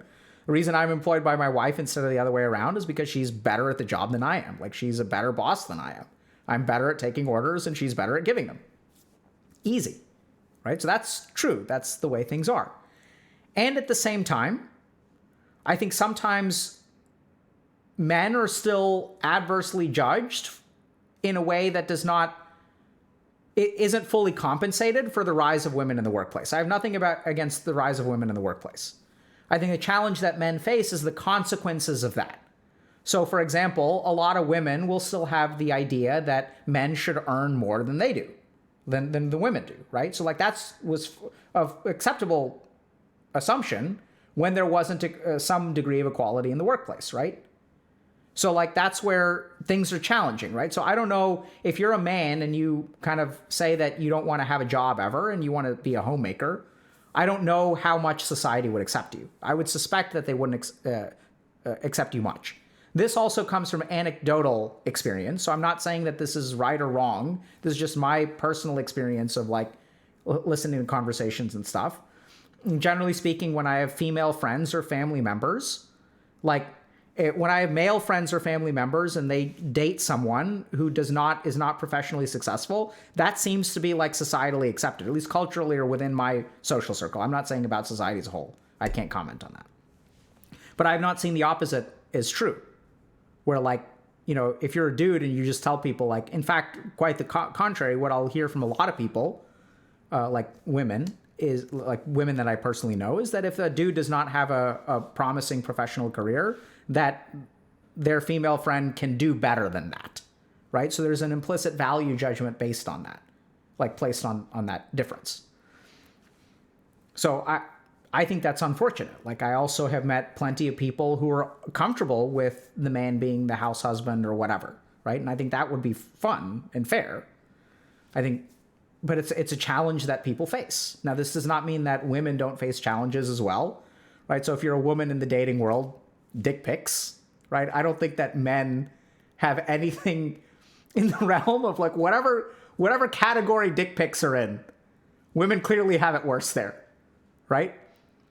And so maybe not. Maybe I'm just alienating everybody.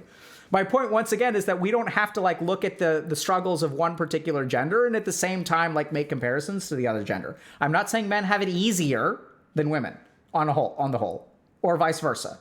Right? I think this is where like each gender, as gender norms are changing within our society, each gender is having to go through this process of like identity reformation, right? As we are mourning and grieving the gender traditions of the past and modernizing, like there are going to be all kinds of changes. And as a society, as we start to go through some of these changes, it leaves people like this really stuck, right? Because like, how manly do I need to be? Well, that's a good question. Like, I don't know, because things seem to be changing. On the one hand, they think that these ideas are super sexist and outdated, whereas I'd say that, like, actually the fact, you know, we all claim to be like a equal society, but misogyny is at an all-time high, right? Like, sexism towards men is like also appears to be at an all-time high. Maybe it's not. Maybe, I guess misogyny is maybe not at an all-time high. It certainly feels that way in terms of just an observer of like women's experiences right now. And so I think this is the kind of thing where you just got to think a little bit about, you know, who do you want to be? And if who you want to be does not live up to your expectations, then where do you get your expectations? Do you really want to hold on to your expectations? Are these fair expectations? And as we start to go through this process of like looking at the origins of your self-judgment, that's ultimately how you'll be free.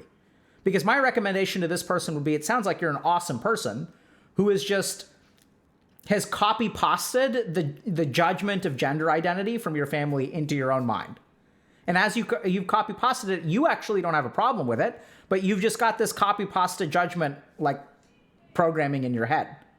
And based on that programming, like you tend to fall short. But if you actually like look at your life, it seems like you consider yourself pretty happy. And if you want to be more manly, then be more manly. But if you don't want to be more manly and you don't enjoy being manly, then don't be manly, right? And this gets to the really modern interpretation of things is like, where did we get the idea that like romance novels are manly things? I mean, not manly things or feminine things. That candles and relaxation is like only for women. Like what, you know, dressing up for fun is like, where does that idea come from? Right? So that's like, this is where the whole point of recontextualizing our gender norms, which I'm a huge fan of, is that like you should be what you want, whether you're a man or a woman, whatever. And the unfortunate thing, whether you're a man or a woman, is that society is not going to be entirely happy with you being what you want, right? Society is not going to be happy with men who like romance novels and candles, and society is not going to be happy with women who are CEOs. And that's okay. They can go fuck themselves. Right? We're going to be happy and we're going to live our life. And we're going to stop catering to the judgments of other people. Like, you can cater to them to a certain degree if you want to. Like, go for it. I'm not saying be a mean person. But I'm saying at the end of the day, it's like your life and you've got to live it the way that you want to.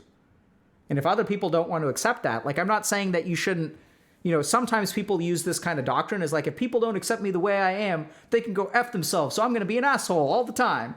That's not what I'm saying. I'm talking about these broad scale gender norms, right? You should listen to other people's feedback by all means. Like, I'm not saying like, go do whatever you want to, whenever you want to whomever you want to. That's half the problem with sexism in the world right now, is that kind of crap goes on. And at the same time, like, there's a difference between sort of like societally adhering to some kind of weird projected amorphous abstract ideal of manliness and specific feedback from a person, right? Do you guys get the difference there? Like, I'm saying when you want to live your life, you want to live it like, live to your own standards. And if someone gives you specific feedback about something, maybe you should take that seriously. But like, don't try to live your life based on some abstract idea of what you think it should be. Like, that's the failing strategy. Accept the feedback of other people, accept the constructive criticism of other people, grow as a human being, and grow towards what you want to be. That's what I'd say. How many people have I alienated? Have I alienated everyone now? Should we have just stayed away from that one?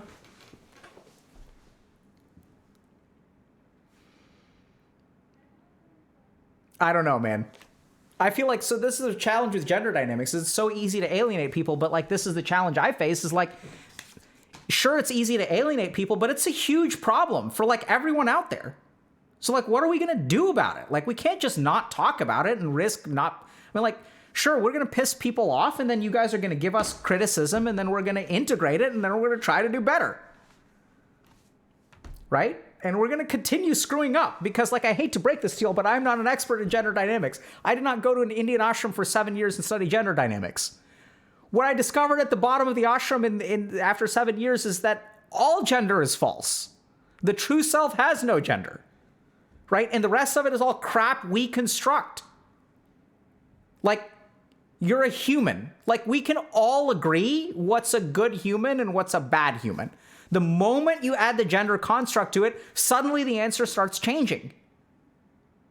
That doesn't make any sense. Like, you can be a good person or bad person, doesn't matter what your gender is.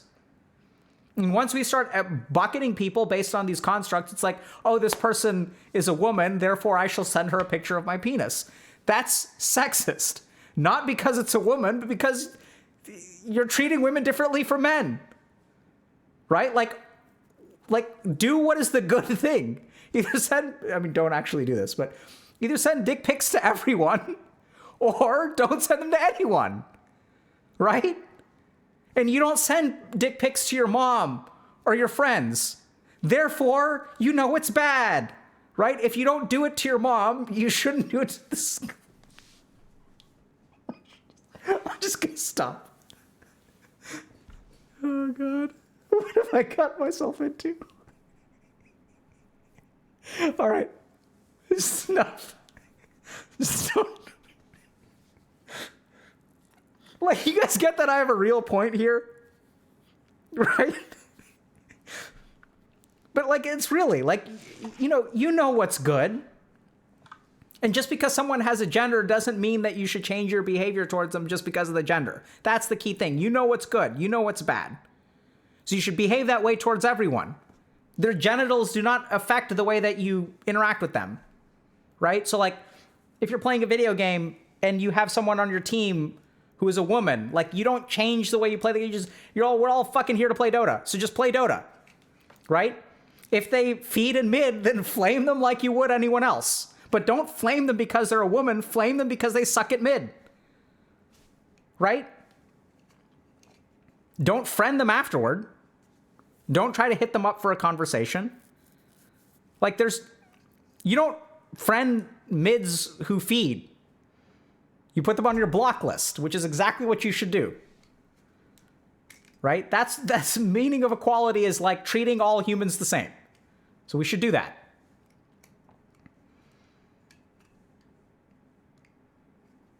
Right? And even more good is to not flame the mid. That's the right move, is like, be like, hey man, like, I know it sucks. We'll win. Stay positive.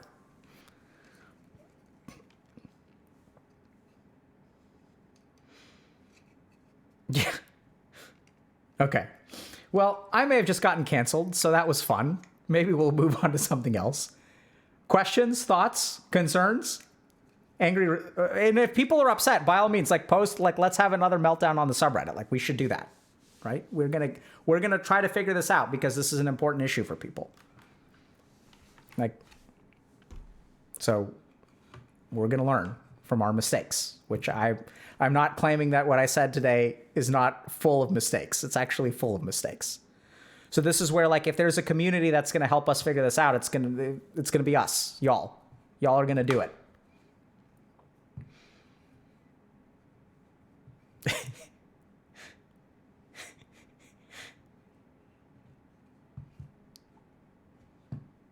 Okay.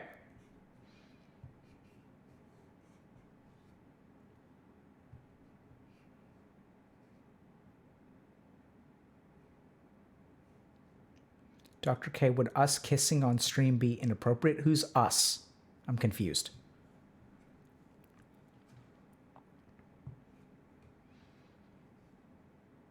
Yeah, don't send a dick pic to your mom. The point.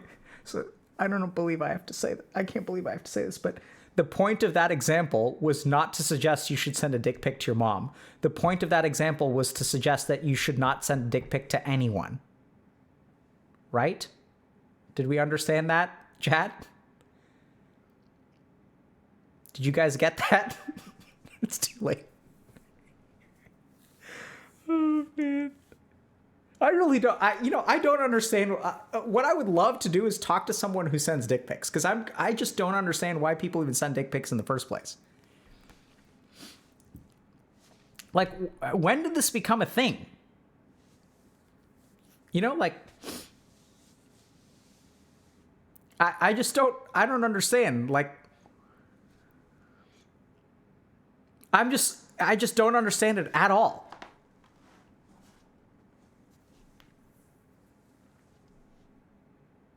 Like, what? There's just so much about it that I don't understand. Okay.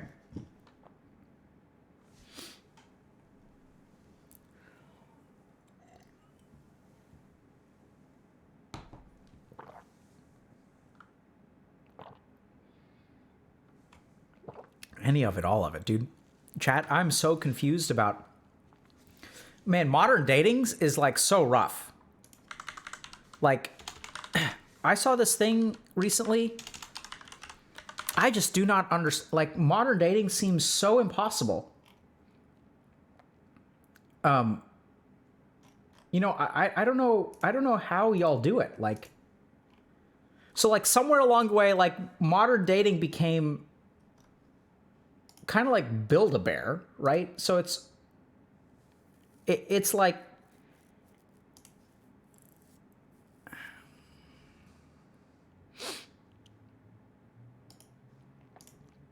I don't know. There was a post on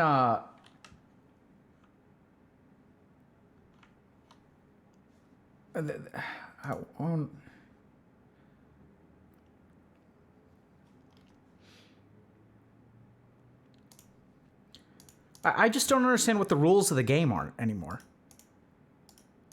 It's like,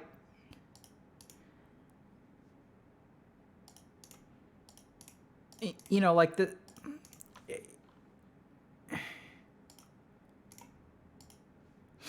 Let me see if I can find this.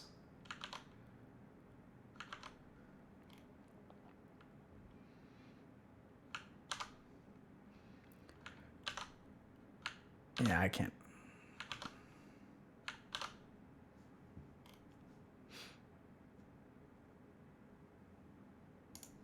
Yeah, it's tough, dude. I don't understand. So somewhere along the way, like, I think what's happened is I was trying to find something and I couldn't find it, so forget it.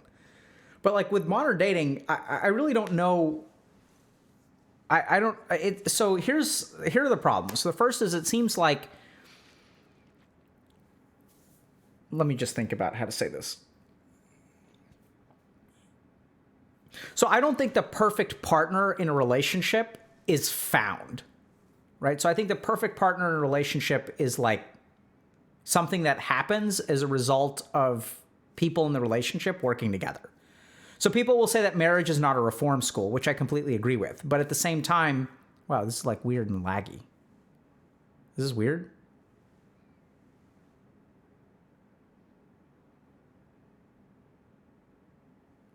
It's something with the rain outside. Hold on. 1 second, chat.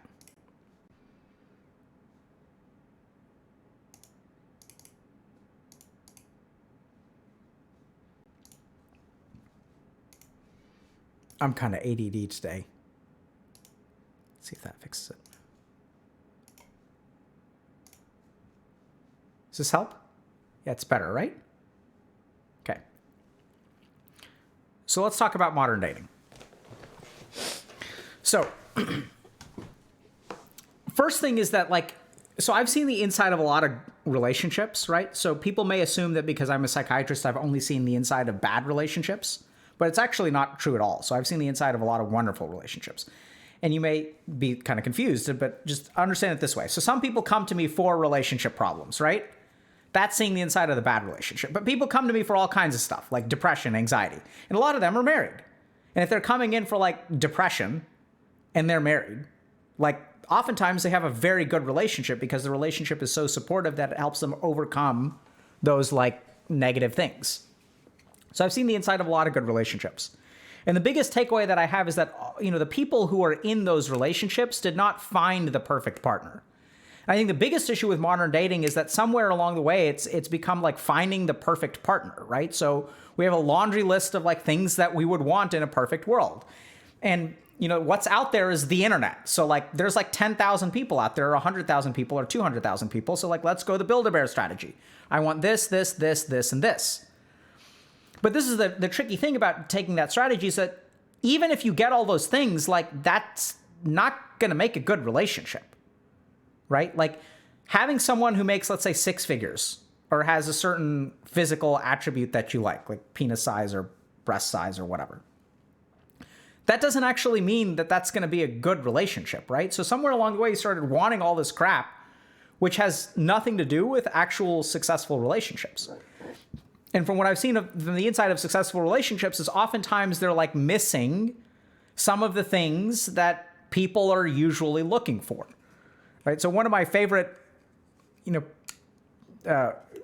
one of the best relationships I've seen was for a patient of mine who was like, and the relationship was like grossly inappropriate in like an age category, right? So like this was something where dude was 10 years older, not 10 years, maybe like 8 years older, and then like started working with some like a 16-year-old and was like really bad, right? So they weren't in a relationship, but then when she turned 18, like, he asked her parents if they could get married, and the parents said yes, because they realized like he was a good dude, and they're like awesome now. They're like happily married and have kids, and like they're loving life and living life, and it's been fantastic. And this is the kind of thing I'm not saying you should date underage people, because once again, good God, chat. My point is that oftentimes, like for example, for me, this is something I can attest to. I was sure that I never wanted to date an Indian girl. Like I was like, I've got one requirement, and that's no Indian girls.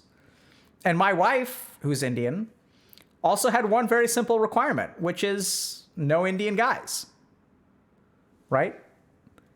And so like we were perfect for each other because we were Indian people who didn't want to date other Indian people. And so my point is like just about every healthy relationship that I've seen that is actually like really good starts off with like some kind of yellow flag. Not starts off, but has yellow flags in there. Because the whole point of a relationship is that you can't like select the perfect thing. Right? Like in the game of life, you can't pick the perfect mate. Like the perfect mate is not picked. They're made over time. And the tricky thing here is that people will say like marriage is not a reform school, which I totally agree with. Like you can't marry someone or engage in a relationship banking on the fact that some attribute of them will change, right? Like, you can't bank on that. Like, so, but at the same time, but I think that the most successful relationships are ones where people do commit to change over time. Because this is the thing, you're not going to be like, even if you find the perfect partner at the age of 26, they're going to be a different person when they're 36, and you're going to be a different person when you're 36. That person is like, even if it's perfect today, it won't be perfect for tomorrow. It won't be perfect for a decade from now. It won't be perfect for 2 decades from now. It won't be perfect when y'all decide to have kids or don't have kids. It won't be perfect when one of y'all gets sick. It won't be perfect when one of y'all gets fired. So like, people are looking for perfection, but that perfection won't last over time. What lasts over time is like the propensity to change and like the commitment to each other, right? So when you're with someone, like, this is another sentiment that I see a lot, which is like, if people don't accept me for who I am, like, they can go screw themselves. Which is like, are you really worth accepting for who you are? Like, is that what we're doing? Like, the standard is like, nothing's going to get better than this? Because I think the whole point is, when you're in a relationship, is that like, both of y'all are going to grow over time and get better at certain things, right? You can't stop growing. So to expect perfection in another person and to assume that you yourself are perfect and should be accepted despite all your flaws, like, this is the crux of the problem with modern dating. As someone who's never dated in the modern world, this is what I see as an outsider, right? There's no sense of like flexibility and like allowance for other things. We're auto filtering out the people who could be wonderful partners because there's a filter. And this is the other problem. So there's a really funny thing if you look at scientific studies, where if you give people choices, they'll like make them, even if they're completely irrelevant. So I'll give you guys an example of this, okay? So when I was teaching more actively at HMS, or Harvard Medical School, so there's really interesting data about when you teach, the kind of feedback that you get. So for example, like, if I teach and I use go over 3 cases and lecture for 30 minutes, I'll get feedback that people say, oh, there are too many cases. And so next year, I'll reduce the cases. I'll do 40 minutes of lecture and 2 cases.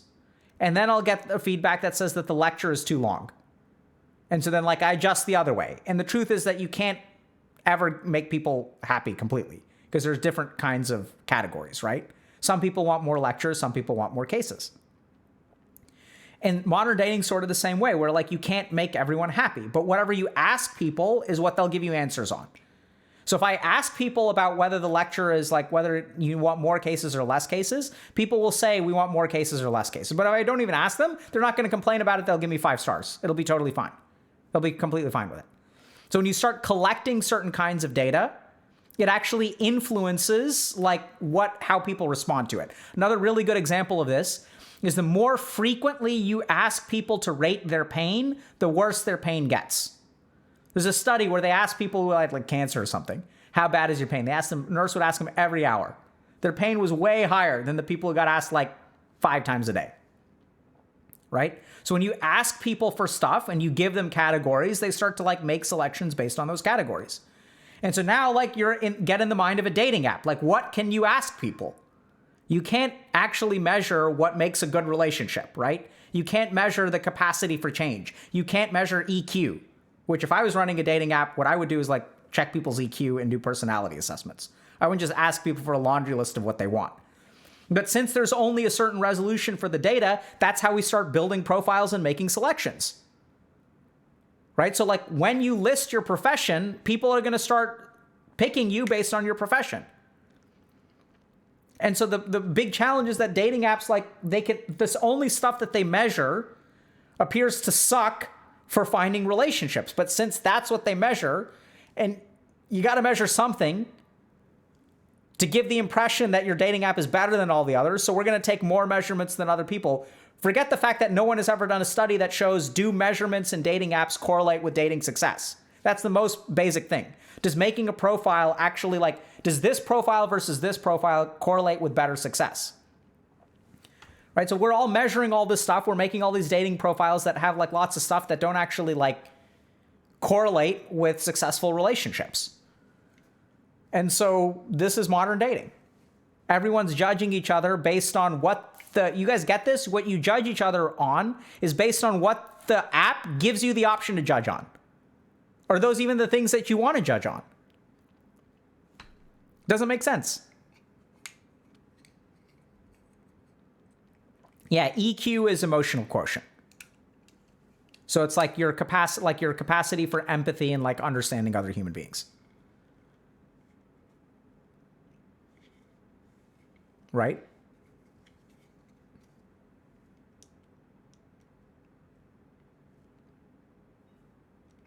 How do you measure EQ? That's a good question. We're working on it. We're running a study right now about measuring EQ. So it's interesting. So as we have done coaching, so our coaching outcomes are really good. Hopefully we're preparing a paper for publication for that. So our coaching outcomes are pretty good. And we were trying to figure out like how are people getting better? Like what's the mechanism of change through coaching?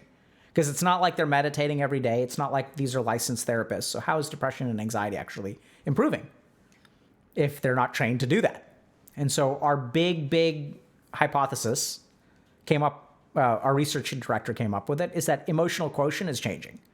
We're boosting people's EQ. And as their EQ changes, depression changes, anxiety changes, life purpose changes, happiness changes, all these different things change together with a change in EQ. So we'll see.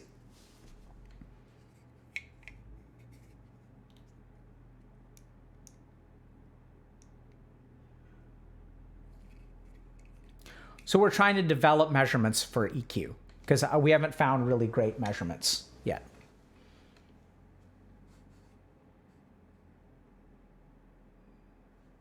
So this is the other thing. You know, I cite this study a lot. I need to find y'all a reference, but I saw a study where they taught school kids social and emotional skills as a class. It's like history, math, and social and emotional skills. And that correlates with a 1.1 point increase in your GPA. So it's worth about 11%. So their grades were 11% higher than kids who didn't take the class, which is crazy.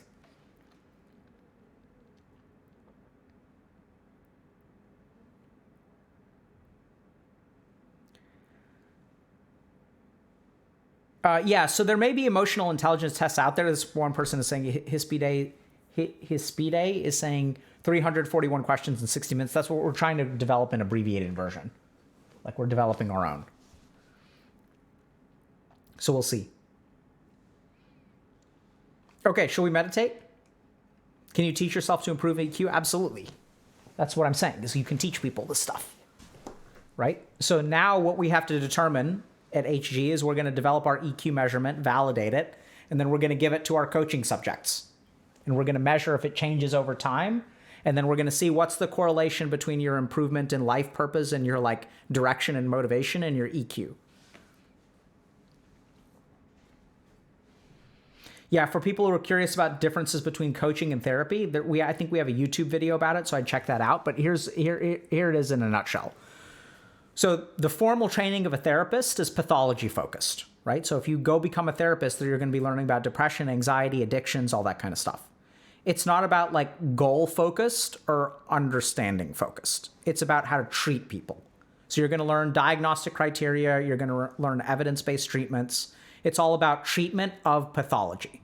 So we're going to take sick people and we're going to help them become better. Now, we're not saying that therapists exclusively do that, but that's what the majority of the formal training is in, right? Like when I work on an inpatient psychosis unit as a medical doctor, and there's like psychologists on the unit as well, like psychology interns and things like that, that are going to be learning about like mental illness.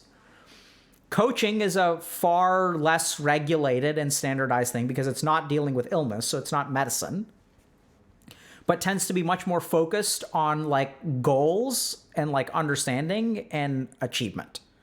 So it's about planning and like executing on your goals. So I'd say one is about fixing damage, one is about leveling up, if that makes sense.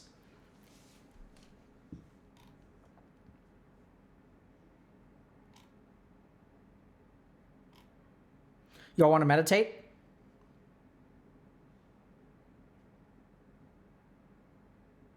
What do y'all want to do?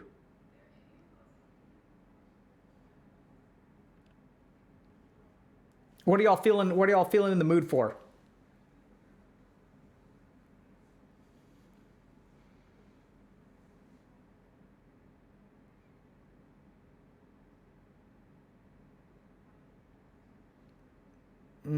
Cuddle. Yantra. Let's do Om chanting. We could teach about mudras. So let's do this. Let's do meditation and we'll start to introduce mudras. Okay? So I'll teach y'all 2 mudras today and we'll do a little bit of meditation with it. Okay? We'll do like maybe not Nadi Shuddhi.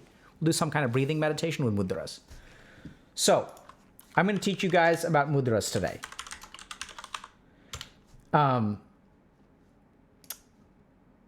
So let me just make sure I get these right.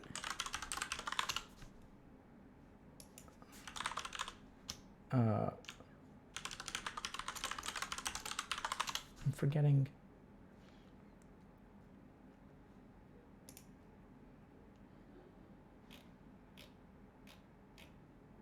Okay.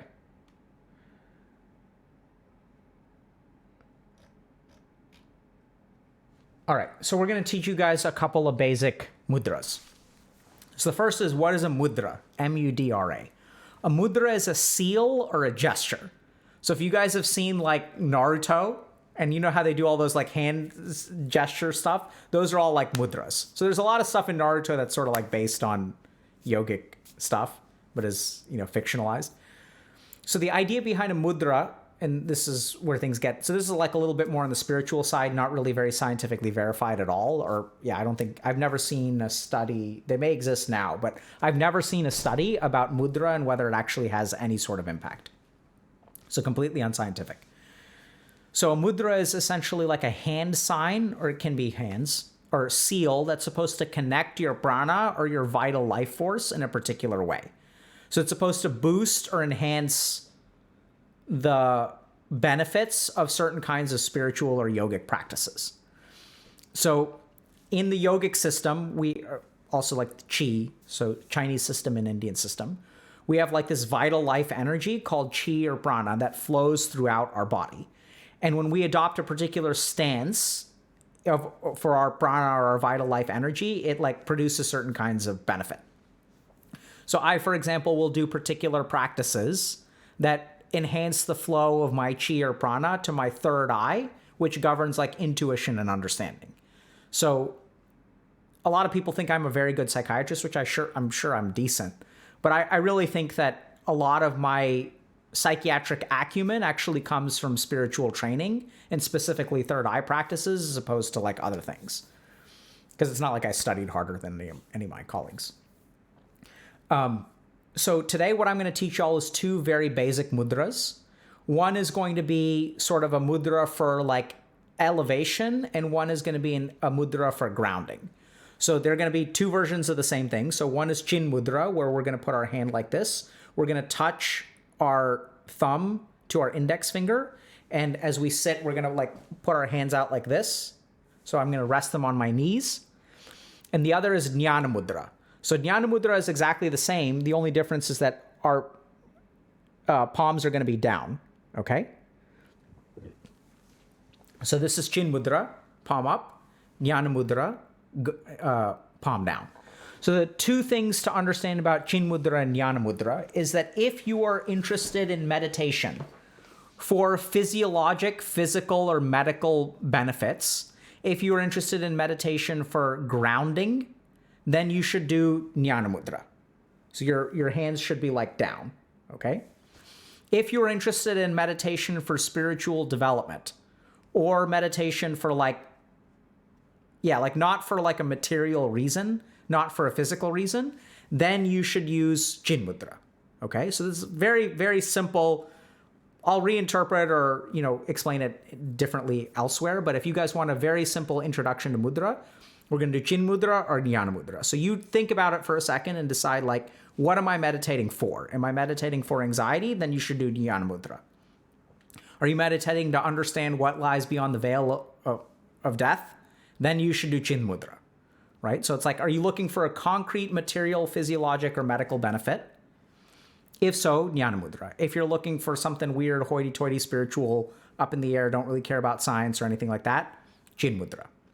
And what we're going to do today is pick any meditation practice that you've done, and we're going to add the mudra to it. So we're going to have you sit up straight, and I'm going to sit in Ardha Padmasana, which is half lotus pose, because I've got arm rests, so I can't really sit in full lotus in this chair. And then what I'm going to do is take my hands. I'm going to do Jnana Mudra today. So I'm going to like rest them on my knees. So you should be sitting, if you can sit cross-legged, that's ideal. If you can't sit cross-legged, you can also move your feet out so that your knees are kind of like at a 45-degree angle. And then you can rest your hands on the edge of your knees. Okay? So we're going to close our eyes. And what we'll do today is a simple breath observation practice. Bonus points if y'all have done Nadi Shuddhi or done some amount of Swara Yoga practices in the past, then you'll understand this next part. So what we're going to do is just breathe in and out. But if your awareness has been developed through some amount of practice, as we breathe in and out, I want you to pay attention to which of your nostrils is more open than the other. And I want you to focus on feeling the air go in and out through the open nostril. Okay? So we're going to sit up straight. Adopt your mudra of choice. And begin. We'll practice for about a minute.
We'll go for about 30 more seconds.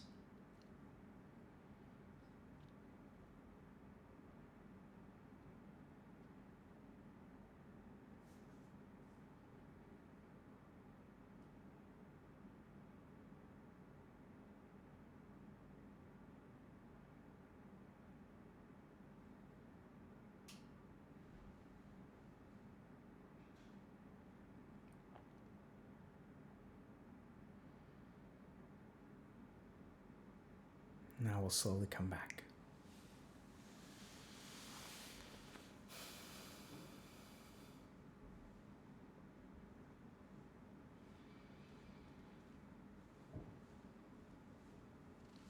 So what I'd recommend is that y'all practice whatever meditation you normally do. Try it with Chin Mudra and Jnana Mudra. So do it one day with Chin Mudra, one day with Jnana Mudra. And I encourage you to notice the difference in your meditative practice. So does one seem to help more than hurt? Does one kind of help you free you from distraction and focus your mind? Does another one help you reach the heights of meditation, if that kind of makes sense? So like, when you get like a good meditative session and you're like, your consciousness is like all over the place. So like that may be not your mind, but your consciousness expands. So like one mudra may govern those kinds of things. So I personally, for example, find a lot of benefit from Bhairava Mudra, which is the fierce or terrifying attitude. And there are other kinds of mudras that you can do that are more internal. So like not all mudras are done with the hands. So some mudras are done by a certain tongue shape or particular things that you do with your abdominal muscles, things like that.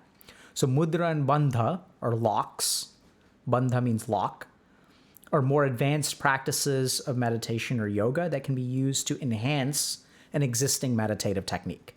So this is something else that I think, we don't really see. A lot of people don't really teach this, but There's the actual dharana or meditation technique that will teach a lot. And then there are all these ancillary practices that are used to enhance the meditation. It's almost like, I can go and lift weights, but then there's also stretching, right? There's also like eating the right food, nutrition, like protein shakes. So you can have any given isolated practice, like let's say lifting weights. And if you incorporate the appropriate ancillary practices, like the right nutrition, the right stretching, even the right amount of like mindfulness or intention towards your workout, then it'll result in actually bigger gains. And meditation is no different. So you start with your dharana or your actual meditation technique, and over time you can incorporate diet, you can incorporate mudra, you can incorporate bandha, and then your meditation will be like way better. Make sense? Who are we rating, by the way?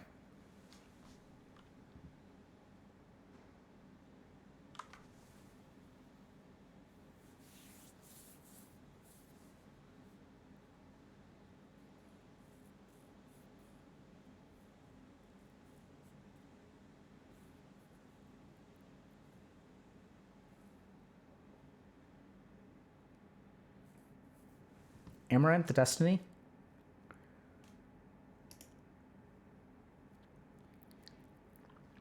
Did we raid Destiny recently? Raid Destiny. All right, we'll raid Destiny. Maybe Destiny will tell you all something about the spiritual expansion of consciousness with psychedelics. All right. Take care. We'll see you all on Wednesday.